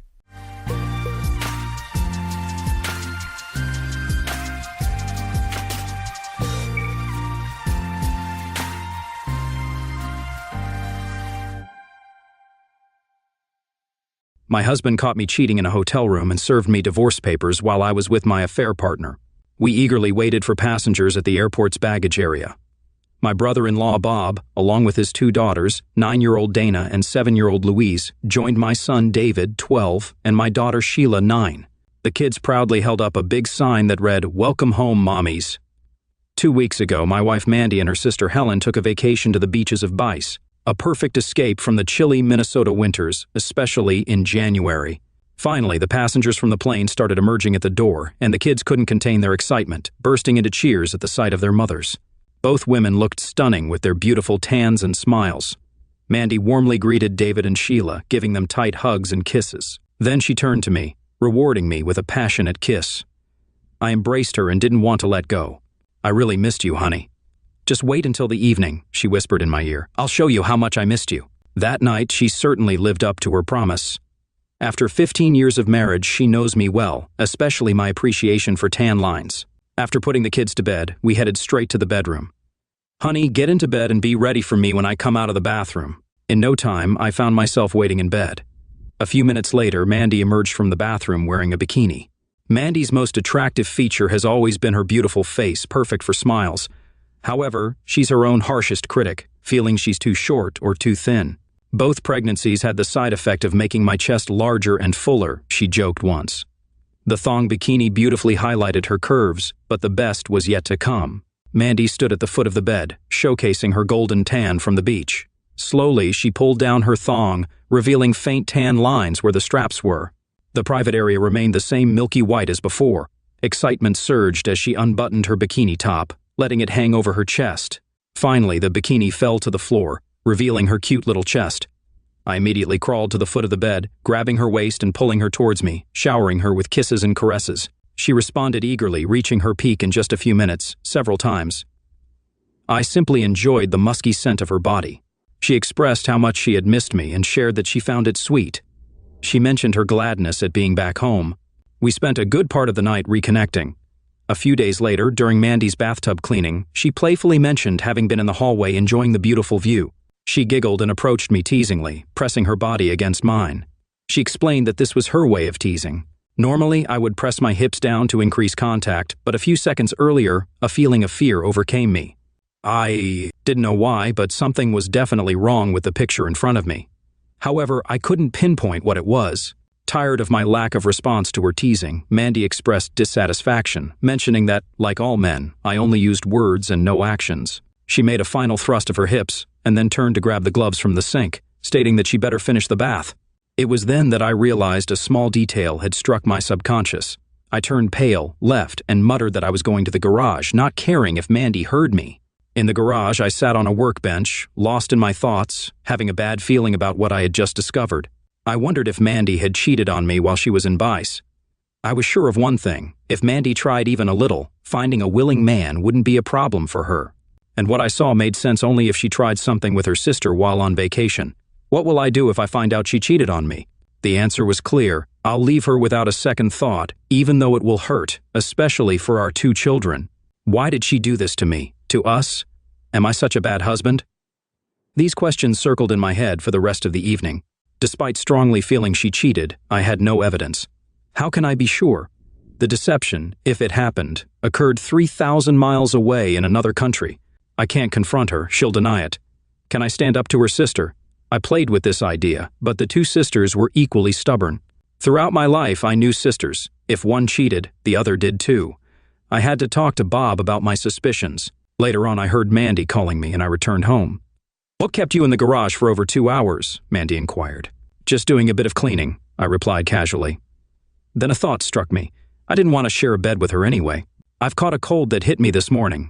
I think I'll sleep on the couch for a few days. Mandy didn't seem pleased. "All right, I'll make you some herbal tea before bed." "Chamomile should help," she suggested. After Mandy went to bed, I found myself alone with my thoughts, jumping from one idea to another. Why did she do this? What should I do? Should I talk to Bob to find out if Helen cheated? At some point, I realized there was a foolproof way to find out if Mandy was cheating. She had developed a habit of staying in touch with all her friends and acquaintances.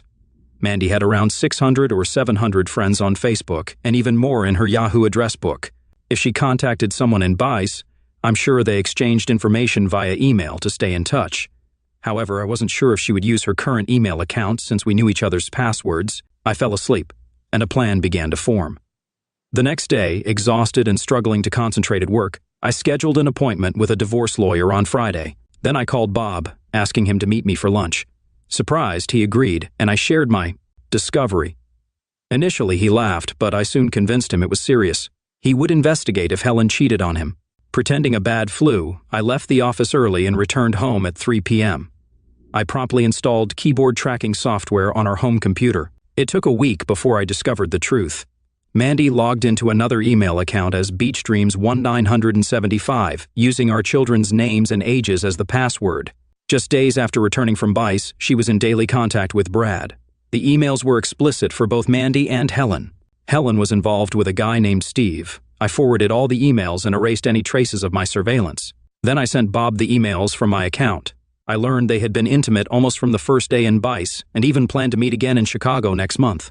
The girls would pretend to shop while the 2 friends would pretend to watch the Chicago Blackhawks. A quick check of Mandy and Helen's Facebook pages revealed recent friends, Brad Simmons and Steve Reiner, both from Illinois and both married. I had them in my hands. I had a challenging task ahead. Bob denied that Helen and Mandy were cheating, keeping my suspicions a secret. He never truly believed his wife would cheat on him, a sentiment I understood. Despite Mandy's loving behavior toward me and the children, it was hard to believe she would end the marriage. She seemed so caring and loving that I sometimes doubted myself. It helped needing to resume regular closeness. I called Bob at work. I greeted him as Jack and asked if he could log into his personal email account from work. He confirmed and inquired if I had sent him something. I told him to read all the letters and call me back. After waiting for half an hour, Bob exclaimed over the phone, expressing his shock and anger. I calmed him down, assuring him that I had a plan and needed his help. We couldn't let them know what we knew, and I shared my desire to hurt Mandy. Bob agreed to the plan and revealed his eagerness for revenge. I instructed him to call home, leave a message saying he would be working late, and meet me in a pub in the old town that evening. At our first strategy meeting, I suggested to Bob that embarrassment could be a powerful tool against our wives.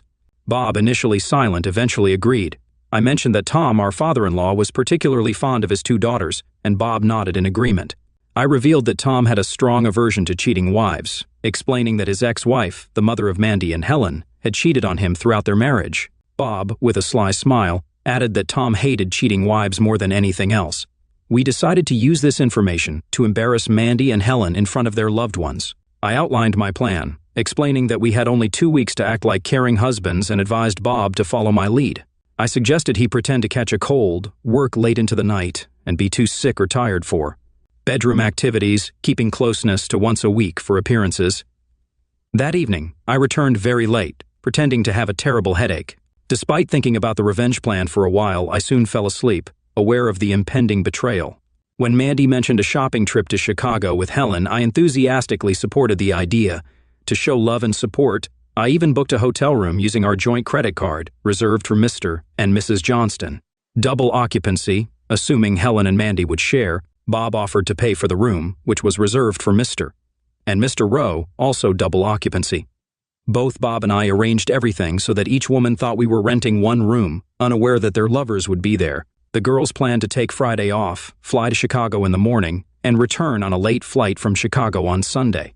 The following week, I spoke with Tom Raines, Mandy's father, sharing my plan for a surprise family reunion in Chicago with the kids, since it was just 2 weeks after our 15th wedding anniversary. Tom thought it was a great idea. I asked Tom to book 3 rooms, thinking it would be a big surprise. Bob and I were outraged by our wives' behavior. On the morning we dropped them off at the airport, they acted like giddy schoolgirls on their way to their first date, laughing at nothing and everything, filled with nervous energy. At the security gate, we kissed them on the cheek, and they didn't notice that neither Bob nor I said, "I love you."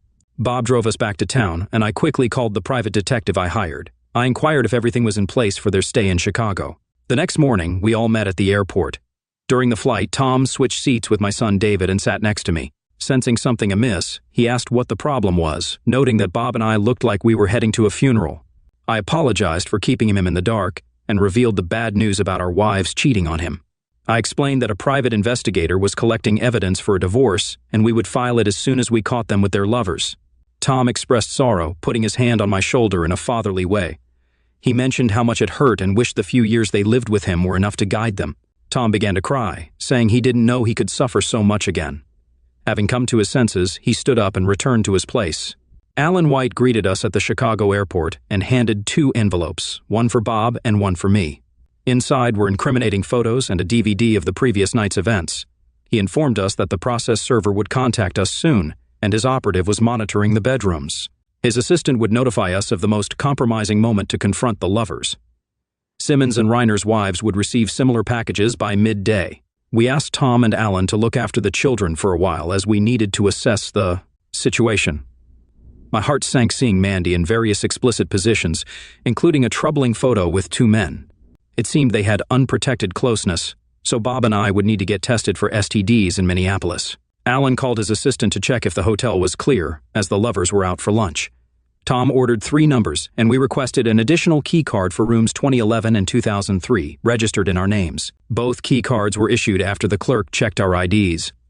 We informed the receptionist that our children had planned a surprise to avoid alerting our wives. We all went up to the 3rd floor, where our rooms were located. After an hour of waiting, Alan called, reporting that the lovers had returned from lunch and switched partners. Mandy was with Reiner, and Helen was with Simmons. Alan informed me that he was in the lobby, and the process server had just shown up. I turned off the phone and cheerfully told the children that it was time to go. "Remember what I told you, Sheila, and you too, David. Grandpa and I will enter the room first, and when I give you the signal, you shout, 'Surprise, Mom,' understood?" "No problem, Dad," said David. "And under no circumstances do you enter the room until I tell you to." "Yes, that's right. We understand everything, Dad. Go." We walked up the stairs and stopped in front of room 2011. I inserted the key and quietly opened the door. Tom and I went inside, the 2 children behind us. However, they didn't wait. As soon as the door opened, they shouted, "Surprise, Mom! We are here." Caught off guard, Mandy had been with Reiner. Our appearance was indeed a surprise. Reiner hurriedly dressed and left the room. At least he reacted quickly. Mandy jumped out of bed, trying to gather herself. No, this can't be true. No, what are you doing here?" she exclaimed. "Hey, Mommy's undressed," squeaked Sheila, squeezing herself between Tom and me. I snapped my fingers, and the process server entered the room. "Mandy Johnston?" he asked the only undressed woman. "This is my mother," Sheila said, trying to be helpful. The process server handed her an envelope. "You've been served," he said, and took a photo of Mandy holding the envelope, attempting to hide her chest. He left. I urged the children to leave their mother while she got dressed. We exited the room, leaving Mandy crying on the floor, fully aware of the contents of the envelope. Bob and his children were in the hallway. I informed Bob that the situation with Helen had not gone well. Simmons had proven to be an aggressive type when interrupted during his indiscretions. He reacted angrily, and Tom got punched in the face. Without hesitation, Bob expressed his disappointment, punching Simmons immediately. Helen, in a commendable act, defended her father by scratching Simmons's face. I entered the room, removed Simmons, and tossed him into the bathroom, away from the kids' view, along with his clothes. "Get dressed and get out of here, goat," I ordered. Tom, Bob, and the children left the room without any shame. Helen, covered only with a blanket, followed them. Her father instructed her sternly, "Go back to the room and get dressed." She complied like a little girl walking back into the bedroom. The process server, who had fled during the argument, reappeared in the doorway. "Helen DeRoche?" "Yes," she responded. He handed her the envelope. "You've been served." We all returned upstairs. The initial plan was to spend the night and talk to our wives one last time, but I wasn't in the mood to be in the same room with Mandy. I grabbed our luggage and informed the kids that we were going home. Tom expressed his desire to stay. He had a lot to tell his daughters. Bob and his children returned with us to Minneapolis. 4 months later, despite Mandy's numerous pleas for forgiveness, a judge reviewed our case and granted an uncontested divorce. The house was mine because I inherited it from my parents before I met Mandy. I also received primary custody of the children, but I did not ask. Tom ensured their well-being. Our assets were evenly divided, and Tom gave me a generous Christmas gift the following year to help me financially. He clarified that the money came from Mandy's future inheritance. Bob's divorce unfolded similarly, but their house was shared property. However, shortly after the divorce, Bob and Helen resumed dating, and I'm quite certain they'll end up back together. It's a shame. As for Mandy and me, there's no way I'll ever take her back. I somewhat believed her apologies and think she still loves me. My issue is that her betrayal completely crushed my love for her, leaving it in the dust of her betrayal on the beaches of Bice. I can't love her anymore, even for the sake of the kids. We're very polite to each other, but that's the extent of it. One day, while waiting for the children to join her, Mandy expressed curiosity about how I knew about the situation in Bice. I responded, attributing it to my love for tan lines. She seemed puzzled, stating that she was always in a bikini and we never visited a beach. I prompted her to think about her routine when cleaning the bathroom with various chemicals. She explained that she gathered everything she needed, put on plastic gloves, and rolled up her sleeves. I pointed out that she forgot one thing she always did first, taking off her rings, including her engagement and wedding rings, leaving no tan line on her finger. I've always believed that life can throw unexpected surprises your way. Sometimes they're good, and sometimes they leave a lasting impact. This is the story of one such surprise. A night that started well but ended in a way I never imagined. I'd been dating Jenna for a few months. We met at a friend's party and there was an instant connection. Jenna had this contagious laugh and a way of making everyone feel special. We had our differences, but they added spice to our relationship instead of causing problems. One evening, we decided to go on a date. We began with dinner at La Bella, a cozy Italian restaurant downtown. The atmosphere was perfect, the food delicious, and the conversation flowed easily. As the night went on, Jenna suggested we go to Murphy's Dive, a local bar where our friends and coworkers often hung out. I thought it was a great idea. What better way to end the evening than with good company and a few drinks? Murphy's was lively when we arrived, filled with familiar conversations, laughter, and clinking glasses. We mingled, chatted with friends, and everything seemed perfect. A couple of hours later, I excused myself to use the restroom. As I entered, I noticed familiar shoes under a stall. I paused, trying to place them, when I heard a voice that sent chills down my spine. It was unmistakably one of my CO workers saying, "Do that thing." My heart raced as I pieced together the puzzle. Those were Jenna's shoes. A whirlwind of emotions hit me: anger, betrayal, shock. Without a second thought, I headed straight to the bar, asked the bartender to split our check, paid for my drinks, and left Murphy's without waiting for Jenna. I drove around aimlessly, trying to process what had happened. I ended up at a 24-hour diner, ordering a black coffee and staring into it, the bitter taste matching my mood. I didn't go home that night. Instead, I crashed at my buddy Mike's place. He's the kind of friend who doesn't ask questions when you show up. He just handed me a beer, and we played video games until dawn. The next day, my phone was blowing up. Jenna had texted a dozen times, and there were a few missed calls. She apologized, said it was a mistake, that she was drunk, but honestly, it all sounded like noise to me. I took a few days off work, unable to face my TO worker or the office gossip that was sure to follow. Mike and I hung out, binge-watched shows, and ordered way too much takeout. It was a good distraction. A week later, I finally met up with Jenna. We sat in a park and she cried, a lot. She said it meant nothing, that she regretted it instantly. I just felt numb.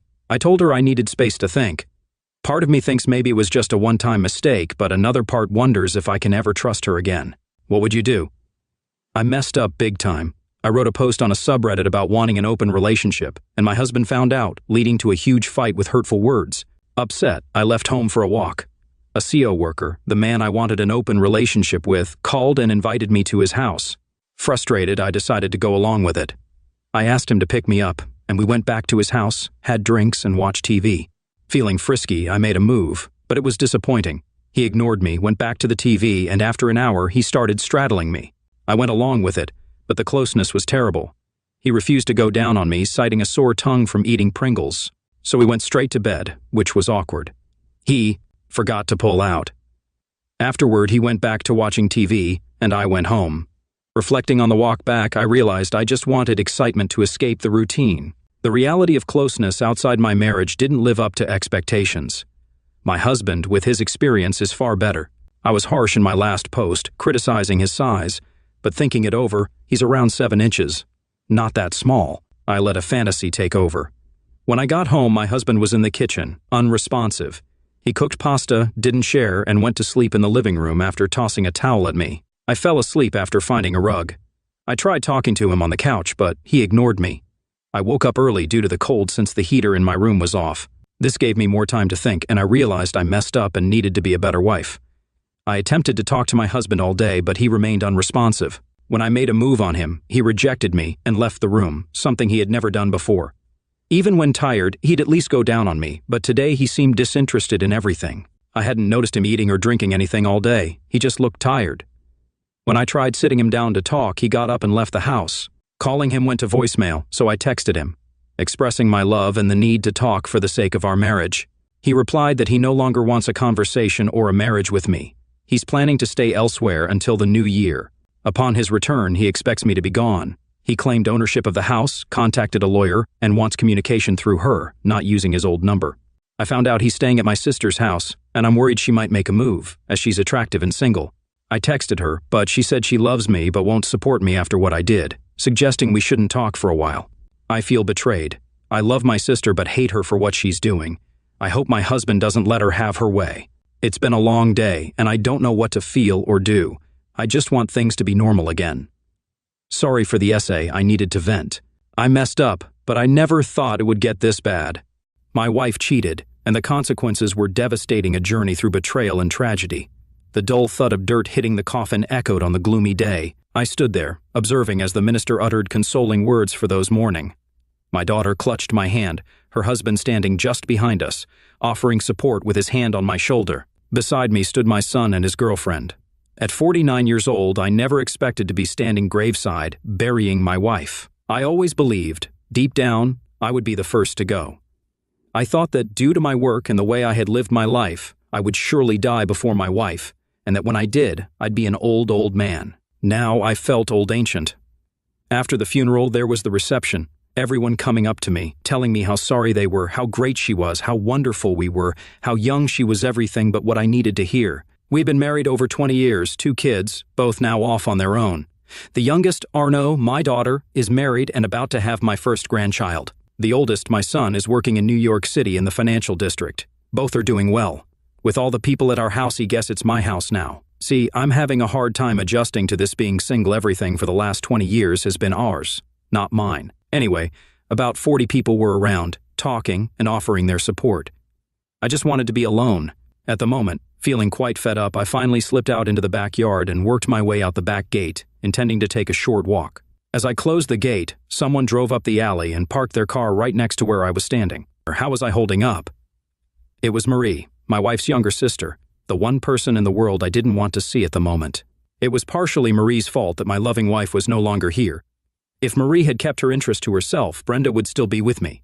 I informed her that I was going for a walk, mentioning that everyone was inside and she had been talked about. I didn't smile, nor did I openly invite her. I just stated the facts as I saw them. I now wanted to be away from here for certain, and I was sure Marie would try to invite herself on my walk. I should have known better, as she just brushed past me and went into the backyard. She had always been all about Marie. That's why, when Marie had taken a sudden interest in Brenda's personal life, I became suspicious. That was out of character for her younger sister in many ways. I sighed, glad to be free of her for the moment. There was a cloud hanging between us and a chasm that, to me, seemed insurmountable now family, or no, Marie was persona non grata around me. It's a long story about what happened and how it all mushroomed into the funeral today. Life goes on, just like water in a river, always moving relentlessly onward. Okay, here's my story. This is the account of what unfolded in my life.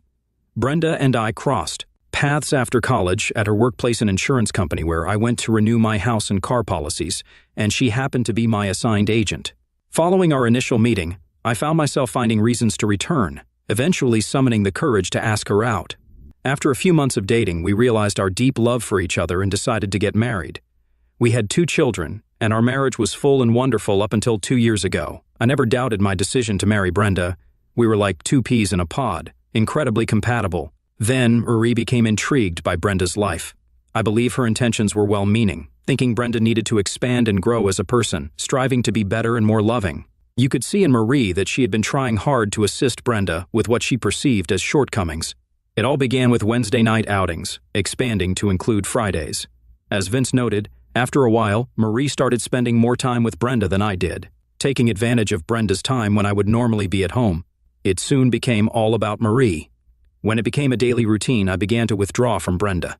Every time I attempted to spend quality time with my wife, Marie always seemed to be present. When I wanted Brenda to join me or when I planned to take Brenda out for dinner, what was once a communicative and open relationship soon became closed off and non-talkative. I couldn't express my feelings without Brenda becoming upset, accusing me of being harsh and unfair to her younger sister.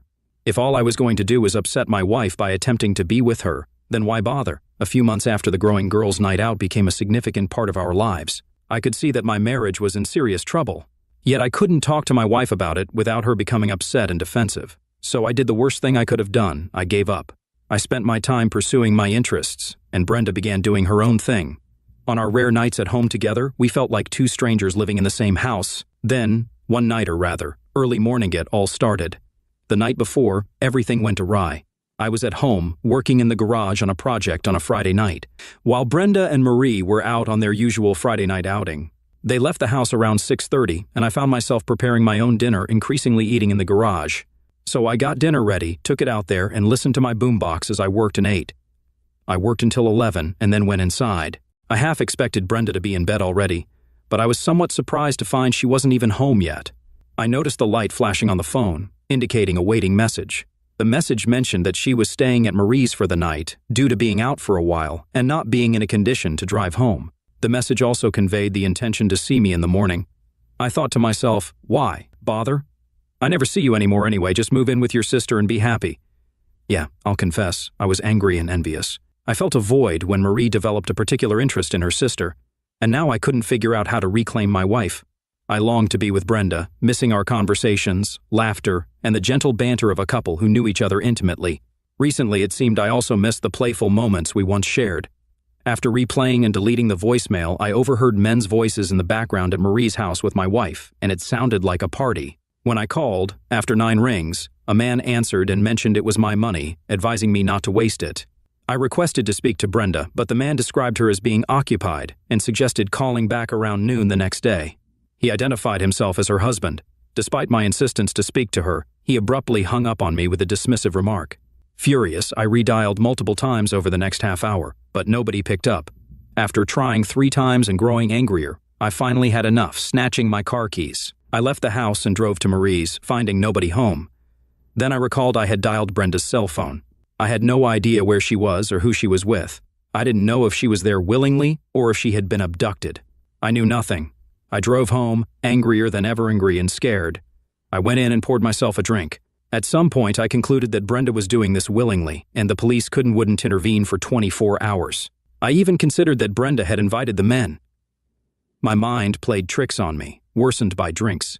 In the morning, I woke with a pounding headache and dry mouth. After a shower and getting dressed, I took some aspirin. In the mirror, I saw a man with a haunted, lost look. After a light breakfast, I waited for either a phone call or Brenda to return. Around 2, she pulled into the driveway, looking great in one of my favorite dresses, slinky and tight-fitting, revealing lots of leg and a bit of chest.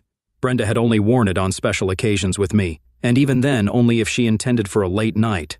She explained that she hadn't come home the previous night, citing an evening with Marie involving a few too many drinks. By the time they reached Marie's place, she was too tired to drive, so she stayed there.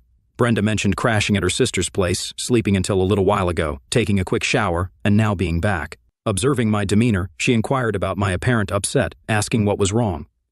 Mentioning my name, I expressed my concern, mentioning that I had called her cell several times the previous night. After the first call, the person who answered informed me that she was occupied. I identified myself as her husband, but he promptly hung up. Subsequent calls went unanswered. Observing the dress she was wearing, I couldn't help but wonder if she had worn it for someone else.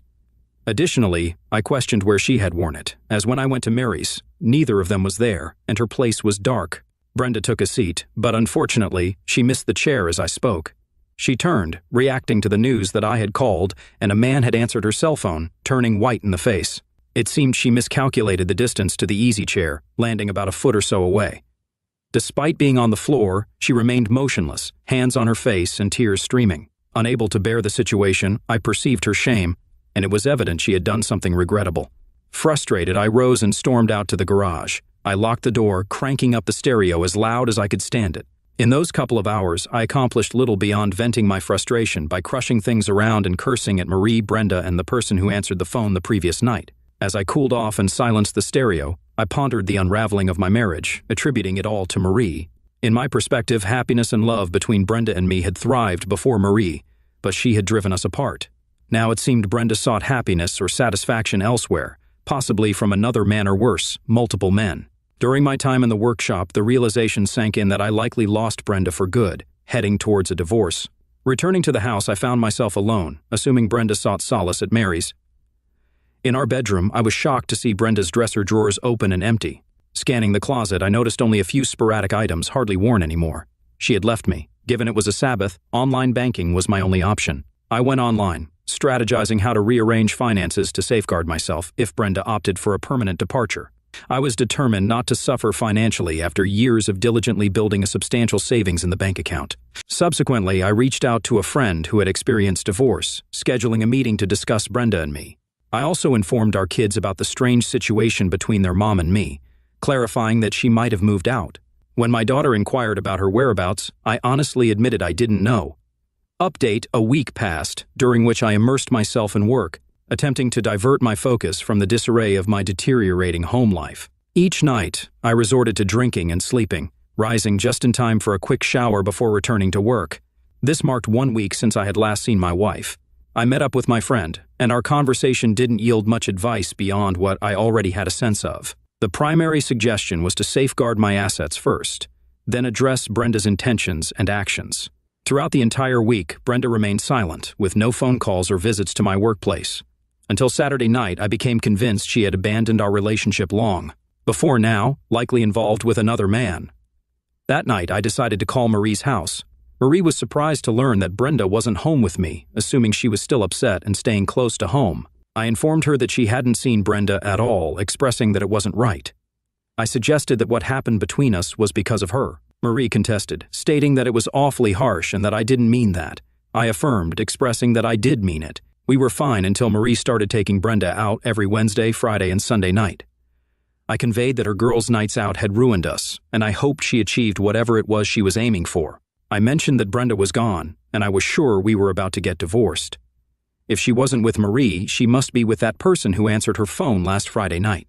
Marie, surprised that I knew about last Friday night, disclosed that on Saturday afternoon, Brenda showed up at home in her want-to-get-laid dress, all fresh and freshly showered. She shared that she told Brenda about some strange guy answering her phone, and Brenda sat on the floor and cried. Later on, when Marie came in from the garage, Brenda had packed her things and left. Marie concluded by saying that her actions had cost me my wife and warned her not to come around me again. Despite her pleas not to hang up, my anger prevented me from listening. I just wanted to shut everything other, Brenda, the other man, and life in general. The word furious didn't capture my feelings adequately. Simply hearing Marie on the phone reignited my rage. I was angry and lost, with my wife somewhere unknown and no means of repairing our relationship. After a heated exchange over the phone, I slammed it down so forcefully that I broke the handset, adding the purchase of a new phone to my growing list of concerns. It took a while before I mustered the energy to get up and go to bed, realizing I had been sitting in the same spot where Brenda had collapsed on me not so long ago. By morning, I concluded that I had come out on the losing end and would have been better off staying up all night drinking. A dreary Sunday morning greeted me, and I was in no mood to deal with anyone. Around noon, I heard a car pull up in our front driveway, and looking out the window, I saw my son emerging. My son asked about what had happened around here, mentioning that Mom came to his place a week ago, upset and crying. She wouldn't talk to him about anything except that I was going to leave her. He inquired about what was going on. I informed him that we were having problems, and that she left Mesh, packed her things, and ran. And this was the first I knew where she was at all this time. He mentioned that Mom came to his place, adding that it was kind of embarrassing, as he had a friend over and she spent the night. He didn't know where Mom had been. He asked when she showed up at my place. I answered that it was on Sunday, after he called and talked to me. She refused to let me call him and talk to him. She wanted me to leave him alone for fear that he'd hunt her down. He questioned what was going on and if I was going to hurt her. I explained that I was tired. It had been a week of worry and stress like none I'd ever had before. Now my son had to drive over 300 miles on a Sunday to ask me what was going on and why his mom was at his place, refusing to let him talk to me. Last week she went out with Aunt Mary. Mom told me about that. She ended up missing your call and somehow you got real angry about it. What got into you? Why would you do that? I explained that she missed my call, and that's what she told him, just that she missed my call. I shared that she mentioned someone else intercepted the call before she knew about it, and I got real mad at her. She was afraid, so she ran. He noted that she missed telling him some important details and asked me to tell him what happened. I recounted that last Friday night, Mom went out with Aunt Marie like clockwork. I was in the garage, working on a few things for a while, came in about 11, and found Mom wasn't home yet. I saw she had left a message on the phone that I had missed, stating she had too much to drink and was going to stay at Marie's. My son acknowledged that Mom told him about the message part. He mentioned that when she left the message, he replayed it to ensure he understood it correctly, noting that I often did that. He replayed it and heard men's voices in the background, which worried him, so he called Mom's cell phone. It rang 9 times, and a strange guy picked up. He asked to speak to her, and the guy told him she was tied up at the moment and to call back tomorrow afternoon. He identified himself as her husband, but the guy hung up after telling him to duck off. I responded, realizing that Mom had sugarcoated that part. He asked if Mom cheated on me, and I admitted that I wasn't sure what happened. She left before we talked about it, but she seemed guilty about something. I hadn't spoken to her since Saturday afternoon.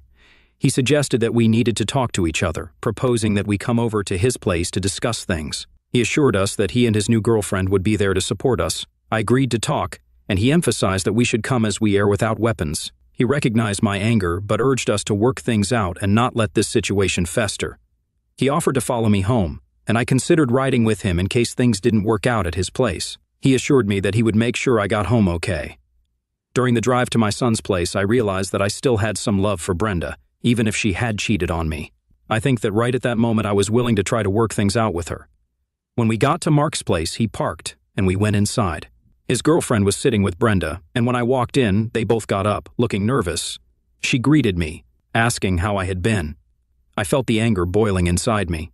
Without checking myself, I began to blow up, barely managing to curtail my anger in time. I yelled at her, accusing her of cheating, and saw her shrinking from me. I had to pause and catch myself, apologizing for my outburst. I admitted that I had been okay, drinking a bit too much lately and feeling confused about things. She looked pale and nervous. The woman I loved, the woman I had spent the better part of my life with, was afraid of me. That hurt me deep inside. My heart was breaking. I loved her still, and she was afraid of me. I wondered if we could patch things up. Then a young woman, presumably the guest, interjected, introducing herself as Jill. She expressed a wish that we could have met under better circumstances. I took her proffered hand and shook it gently, responding that I shared the same sentiment and hoped we could get to know each other a bit more. Although Mark hadn't mentioned seeing anyone yet, I glanced knowingly at him, conveying a slight reprimand in my eyes. Jill urged us to talk while she and Mark would be in the other room, ready to intervene if things got difficult. They emphasized the need for us to keep our cool due to the thin walls and floors in the apartment building. After Mark and Jill left, Brenda began to explain things to me, expressing sincere apologies. I responded by asking if she had something to be sorry about, questioning if she had slept with some guy. She clarified that it wasn't exactly that, and I pressed for more information. I confronted her about sleeping with more than one guy, and her revelation stunned me. I was flat out shocked this was not the person I had married years ago, and I felt like I didn't know who she was anymore. She admitted that she didn't do this openly and freely of her own choice. She explained that she was drunk and had consumed too many drinks that night. Marie had been pushing her for weeks to get out, and perhaps loneliness played a role. She couldn't fully understand how it all came about, but suddenly found herself on a bed with two men. Initially, it started with just one guy, but by the end, she had been with all of them. Marie was there too, and by the end of the night, she had been with all of them, including Marie. The guys had arranged it in a way that she didn't consider it coercion, and she was drunk enough not to think about the consequences until it was far too late. Her revelation hit me like a ton of bricks. I had expected to hear she had cheated on me. I hadn't figured more than one man, nor her and Marie doing things together either. They were sisters, for Christ's sake. I sat there, not knowing what to say. Our talk had taken about 5 minutes so far, and we were already into the part about her having been with other men. She wasn't hiding or... I didn't think she was hiding anything from me. She must have read my mind. She expressed a willingness to tell me whatever I wanted to know, sharing, that she wasn't sure how everything came to be and when she became involved in it. She admitted to not remembering her wedding vows or her husband waiting at home. At one point, she found herself begging for more, and she described herself as a terrible person who didn't deserve me or even to live. Her sobs overtook her ability to speak, and she collapsed. I observed her, feeling unsure about the person in front of me, shocked and stunned. I couldn't find the words to respond. The situation overwhelmed me, and I started to feel ill. Update, I started to throw up. I calmed down and was able to settle my stomach with a glass of water. Wiping my face off, I returned to the kitchen table. Brenda was in tears, crying softly. I wanted to go to her and hold her. The problem was, I didn't know if it would be okay ever again. I sat down heavily, wanting to be able to know what to say or ask without getting sick again. She explained that the nights out with Marie were not for scouting men, and that it had never happened before. They had gone to a new club, and she had been drinking too much. The guys at the club were buying them drinks, dancing with them, and complimenting them, making her feel beautiful and playful. The next thing she knew, she called me and left a message that she was too drunk, and they went to the guy's place. I interjected, expressing my frustration, stating that lately she hadn't been paying attention to me. I pointed out that she and Marie were the reason, as they hadn't been letting me even try. I reminded her that I had tried to get her to go out with me, but she had insisted on being with Marie. I accused her of lying to me, as the message she left mentioned she was at Marie's place. She clarified that at the time, she thought they were going to Marie's place, but the men wanted to take them to their place first for a minute to pick up something. She explained that they didn't think it would be a problem, but ended up getting involved in a regrettable situation. She mentioned that if only she hadn't thought I should have paid more attention to her, she might have been better prepared to fend off what happened. I couldn't contain my frustration, raising my voice as she continued to suggest it was my fault. I pointed out that she had been the one ignoring me, consistently going out with Marie every Wednesday, Friday, and Saturday night. I accused her of pushing me out of her life and taking up Marie's cause. To me, I noticed a change in her eyes as she realized she couldn't blame me entirely for her actions. She admitted that she hadn't realized it was her fault until now and acknowledged that I was right about that part. She recognized that her constant presence with Marie had led to my lack of attention. I questioned if she enjoyed being in such situations, referring to her use of the term scarlet woman several times. She denied ever calling me a scarlet woman or treating me like one, expressing her hatred for it. I learned that she discovered she liked what she did with those men, citing the tastes, textures, sizes, and combinations as factors that intrigued her. She admitted to enjoying the different and new experiences, and acknowledged that some of them were things she had always wanted to try with me, but couldn't bring herself to ask. She expressed regret for losing herself in the situation, and recognized that she had lost me. She hated that she had engaged in intimate acts with other men, things that should have been reserved for me. I responded with a sense of uncertainty, stating that there might be a chance to move past this difficult time. She seized on this glimmer of hope, expressing a willingness to do anything to be with me and stay married. She promised not to go out anymore unless I was with her, committing to being a stay-at-home wife and doing anything I wanted. I remained skeptical, questioning her sudden willingness to talk and work with me. I raised concerns about her past actions, especially when she was going out with Marie, and questioned whether she would resume such behavior when things cooled off. I emphasized that Marie had driven a wedge between us, taking up the time we used to spend together. I expressed my discontent, stating that I was sorry for her previous actions. I conveyed that I had not fully realized the extent to which she had been ignoring and avoiding me, questioning why she allowed herself to do so. I made it clear that things wouldn't be simple moving forward, highlighting the fact that she had cheated on me and on us. I asked about her involvement with other men, emphasizing the emotional toll it took on me. I confronted her about the idea of passing it off as staying with Marie and questioned if she would have continued lying if I hadn't found out. I expressed my rising anger, and Brenda could see it in my eyes as my voice increased in volume. Mark and Jill discreetly entered the kitchen. In that instance, my son suggested a short break, proposing that either he and I or Jill and I could take a walk. Jill took hold of my arm, guiding me out of my chair. Though I had already half risen, her tug felt powerful, indicating her strength. She suggested that we go for a walk, allowing me to share my thoughts while Mark and Brenda had their conversation. I agreed, acknowledging that it was probably the best course of action. In that moment, my anger had been escalating, and it had reached a point where I might have lost control. The diversion provided by the suggestion to take a walk spared us from a potentially volatile situation, but the unsettling thought of what might have happened lingered in my mind. As we strolled about a block, Jill initiated a conversation with me. She acknowledged my anger, expressing that Brenda and she had discussed Brenda's actions while Mark had fetched me.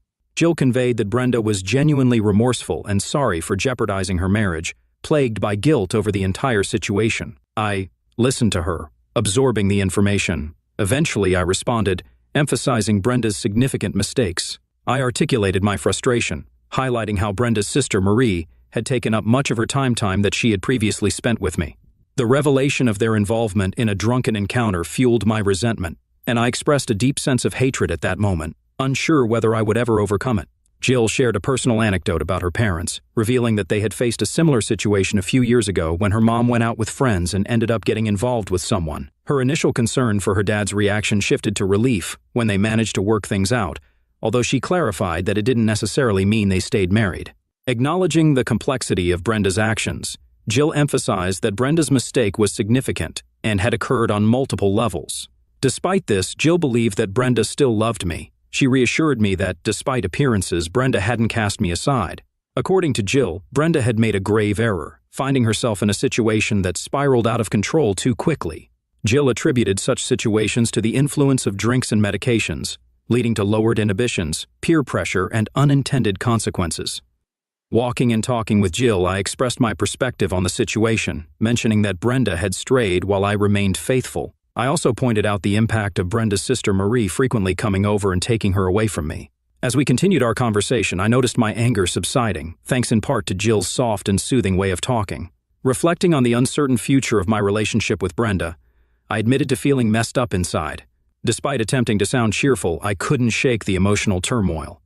I acknowledged that part of my struggle involved understanding how Brenda found herself in such a situation. Suppressing my anger, I tried to maintain composure, recognizing the need to rise above any potential righteous indignation. Jill encouraged me to ask any questions I had.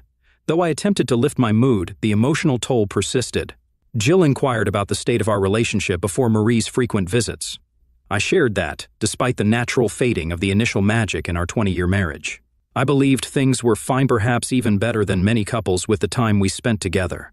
In our conversation, Jill asked if I used to take Brenda out frequently. I admitted that perhaps I had taken her for granted and that Marie played a significant role in driving a wedge between us. I explained that whenever I attempted to spend time with Brenda, Marie interfered, either causing Brenda to refuse or getting upset for taking her away from her sister. I expressed my frustration with Marie, referring to her as the bish at the moment. Jill probed deeper, asking about the romantic aspects of our relationship. I confessed that, given our long history together, I assumed the effort to maintain the relationship was a thing of the past. Jill emphasized the importance of romance, distinguishing it from mere physical relationships. I acknowledged the oversight and recognized the need to express my feelings more, regretting not putting in more effort to make Brenda feel cherished. As Jill continued to guide me through self-reflection, she emphasized the significance of small gestures in nurturing a relationship. I admitted that I should have worked harder to convey my thoughts and feelings to Brenda, realizing that being more romantic might have made a difference. Jill's efforts to make me think clearly were evident, though I acknowledged that Brenda's time with Marie had already taken away the opportunity for equal time together. Jill pointed out that some of the biggest fights in our marriage revolved around Brenda and Marie's girls' nights out, emphasizing that Brenda seemed more focused on her sister than on our relationship. She suggested that our drift apart was noticeable, and while acknowledging Brenda's wrongdoing, she also hinted that better communication and understanding might have prevented the situation. I expressed frustration, wondering if Jill was taking Brenda's side, but she assured me that it wasn't about blame. Jill acknowledged that Brenda needed something she wasn't getting from me, and if we had addressed those issues earlier, it might have averted the crisis. I defended my efforts, stating that I never considered cheating, despite my frustrations with Brenda's time spent with Marie. Jill urged me to talk to Brenda directly, advising a calm and direct approach. She reminded me that Mark thought highly of me and emphasized that divorce might not be the solution. Encouraging open communication, Jill suggested that resolving our issues through conversation could rekindle our love and help us move past the recent challenges. Update: I wish I could exude the confidence Jill showed. She seemed knowledgeable, possibly having learned from her parents' past troubles. Back at Mark's, Brenda was composed, waiting for our conversation. I confronted Brenda about the state of our relationship, expressing uncertainty about where we stood. Brenda admitted she wanted to be with me, but acknowledged the uncertainty of my acceptance after her betrayal. She apologized sincerely, emphasizing that apologies couldn't undo what happened and that we needed to face and address the issue. In response, I conveyed my struggle not only with the act of cheating but also with the circumstances involving multiple individuals. I pointed out the hurtful aspect of involving her sister and expressed the pain of trying to win her back while she was unresponsive, only for her to seek a chance after being with others. Brenda regretted her actions, claimed it was never her intention to cheat, and attributed the situation to the influence of drinks. I questioned whether there was still room for me in her life, expressing concerns about the impact of her choices on our relationship. The conversation left us both grappling with the complexities of trust, forgiveness, and the potential for rebuilding our connection. Brenda pleaded with me not to say certain things, expressing her love for me and acknowledging her severe mistake. She admitted the impossibility of undoing that terrible night, expressing her hope for forgiveness and trust in the future. Brenda proposed a trial separation, recognizing our uncertainties about the way forward. As she spoke, a tear welled up in Brenda's eye, indicating her preparedness for my potential decision. I felt torn between conflicting emotions, a sense of satisfaction in seeing her pain mixed with a deep love and desire not to lose her. Brenda, however, expressed understanding if I chose to pursue a divorce, recognizing her lack of excuses and the inability of her words to prevent my departure. She reluctantly agreed to a trial separation if that was what I thought we needed. Jill intervened forcefully, cautioning against a trial separation that could lead to a swift divorce. Drawing from the experience of her own parents, she suggested a different approach, emphasizing the importance of facing the mistake together. Proposing separation within the same house to encourage communication and working through the issues rather than drifting further apart, I remained silent, absorbing Jill's perspective on the matter. The authority in her voice resonated with some truth to me. I acknowledged that what she said was reasonable, but what about those thoughts of mine and my pleasure in Brenda's pain? I looked at Brenda and contemplated for a bit could I let her into my house again. Could I resist the urge to kick or hurt her over the next weeks or months? Could I ever learn to cope with all that had happened? Jill's voice broke the silence, addressing me and my son, expressing concern about the situation. Mark joined in, questioning what was happening and awaiting a response. I acknowledged the pressure, expressing uncertainty about the safety of a trial separation, considering my current anger. I admitted to feeling a significant amount of anger over the situation. Jill and Mark understood my emotions, and Jill emphasized the importance of being together to work through our issues. Citing her parents' experience, she insisted that staying together and facing the challenges was the only way to find out if we could make it work. I contemplated Jill's words, pondering the realistic alternatives available to us. Expressing my doubts, I found it challenging to believe that being with Brenda and working through our issues was the right solution. The lingering anger I felt raised concerns about the potential for physical damage if we were together. I was aware of the toll our separation had taken on both of us over the past week, and I didn't want us to become another statistic in the grand scheme of life. Addressing Mark and Jill, I expressed my displeasure with feeling coerced into a decision. I made it clear that I wouldn't make such a crucial choice under duress. Instead, I requested Mark to take me to a motel for the time being, promising to communicate my decision the next morning after having some time to reflect on the situation. Update: when I returned the next morning in a cab, Brenda appeared to be still sitting in the same place, and Mark and Jill had noticeably more somber expressions on their faces than they had yesterday. It was evident that none of them had slept at all. I knew I had to give them my answer. I suggested to Brenda that she should return home, assuring her that I would make an effort not to damage her physically. However, I acknowledged the likelihood of occasional outbursts of anger, emphasizing the need to be together to address our issues. I proposed a temporary arrangement where we would stay in separate bedrooms, physically apart, yet attempting to work through our challenges. I made it clear that I couldn't guarantee anything beyond that. Brenda sat there, tears running down her face. I could see she was happy about it, yet apprehensive too. She was thinking, what if I got violent or something? I could see it in her eyes, I probably had the same look in mine, too. Trust goes a long way to dispelling that look, and the trust in our marriage was now long gone. It was going to be a long, hard road for a while. Brenda suggested counseling, a topic that had crossed my mind earlier when her nights out with Marie had already strained our relationship. I acknowledged the need for counseling, both individually and together, and agreed to initiate the process the next day. Brenda, in response, left the kitchen briefly and returned with suitcases in hand. My son, Mark, asked if we could go home, and I mentioned that my car was in a local parking garage. Mark volunteered to retrieve it, and Jill offered to drive.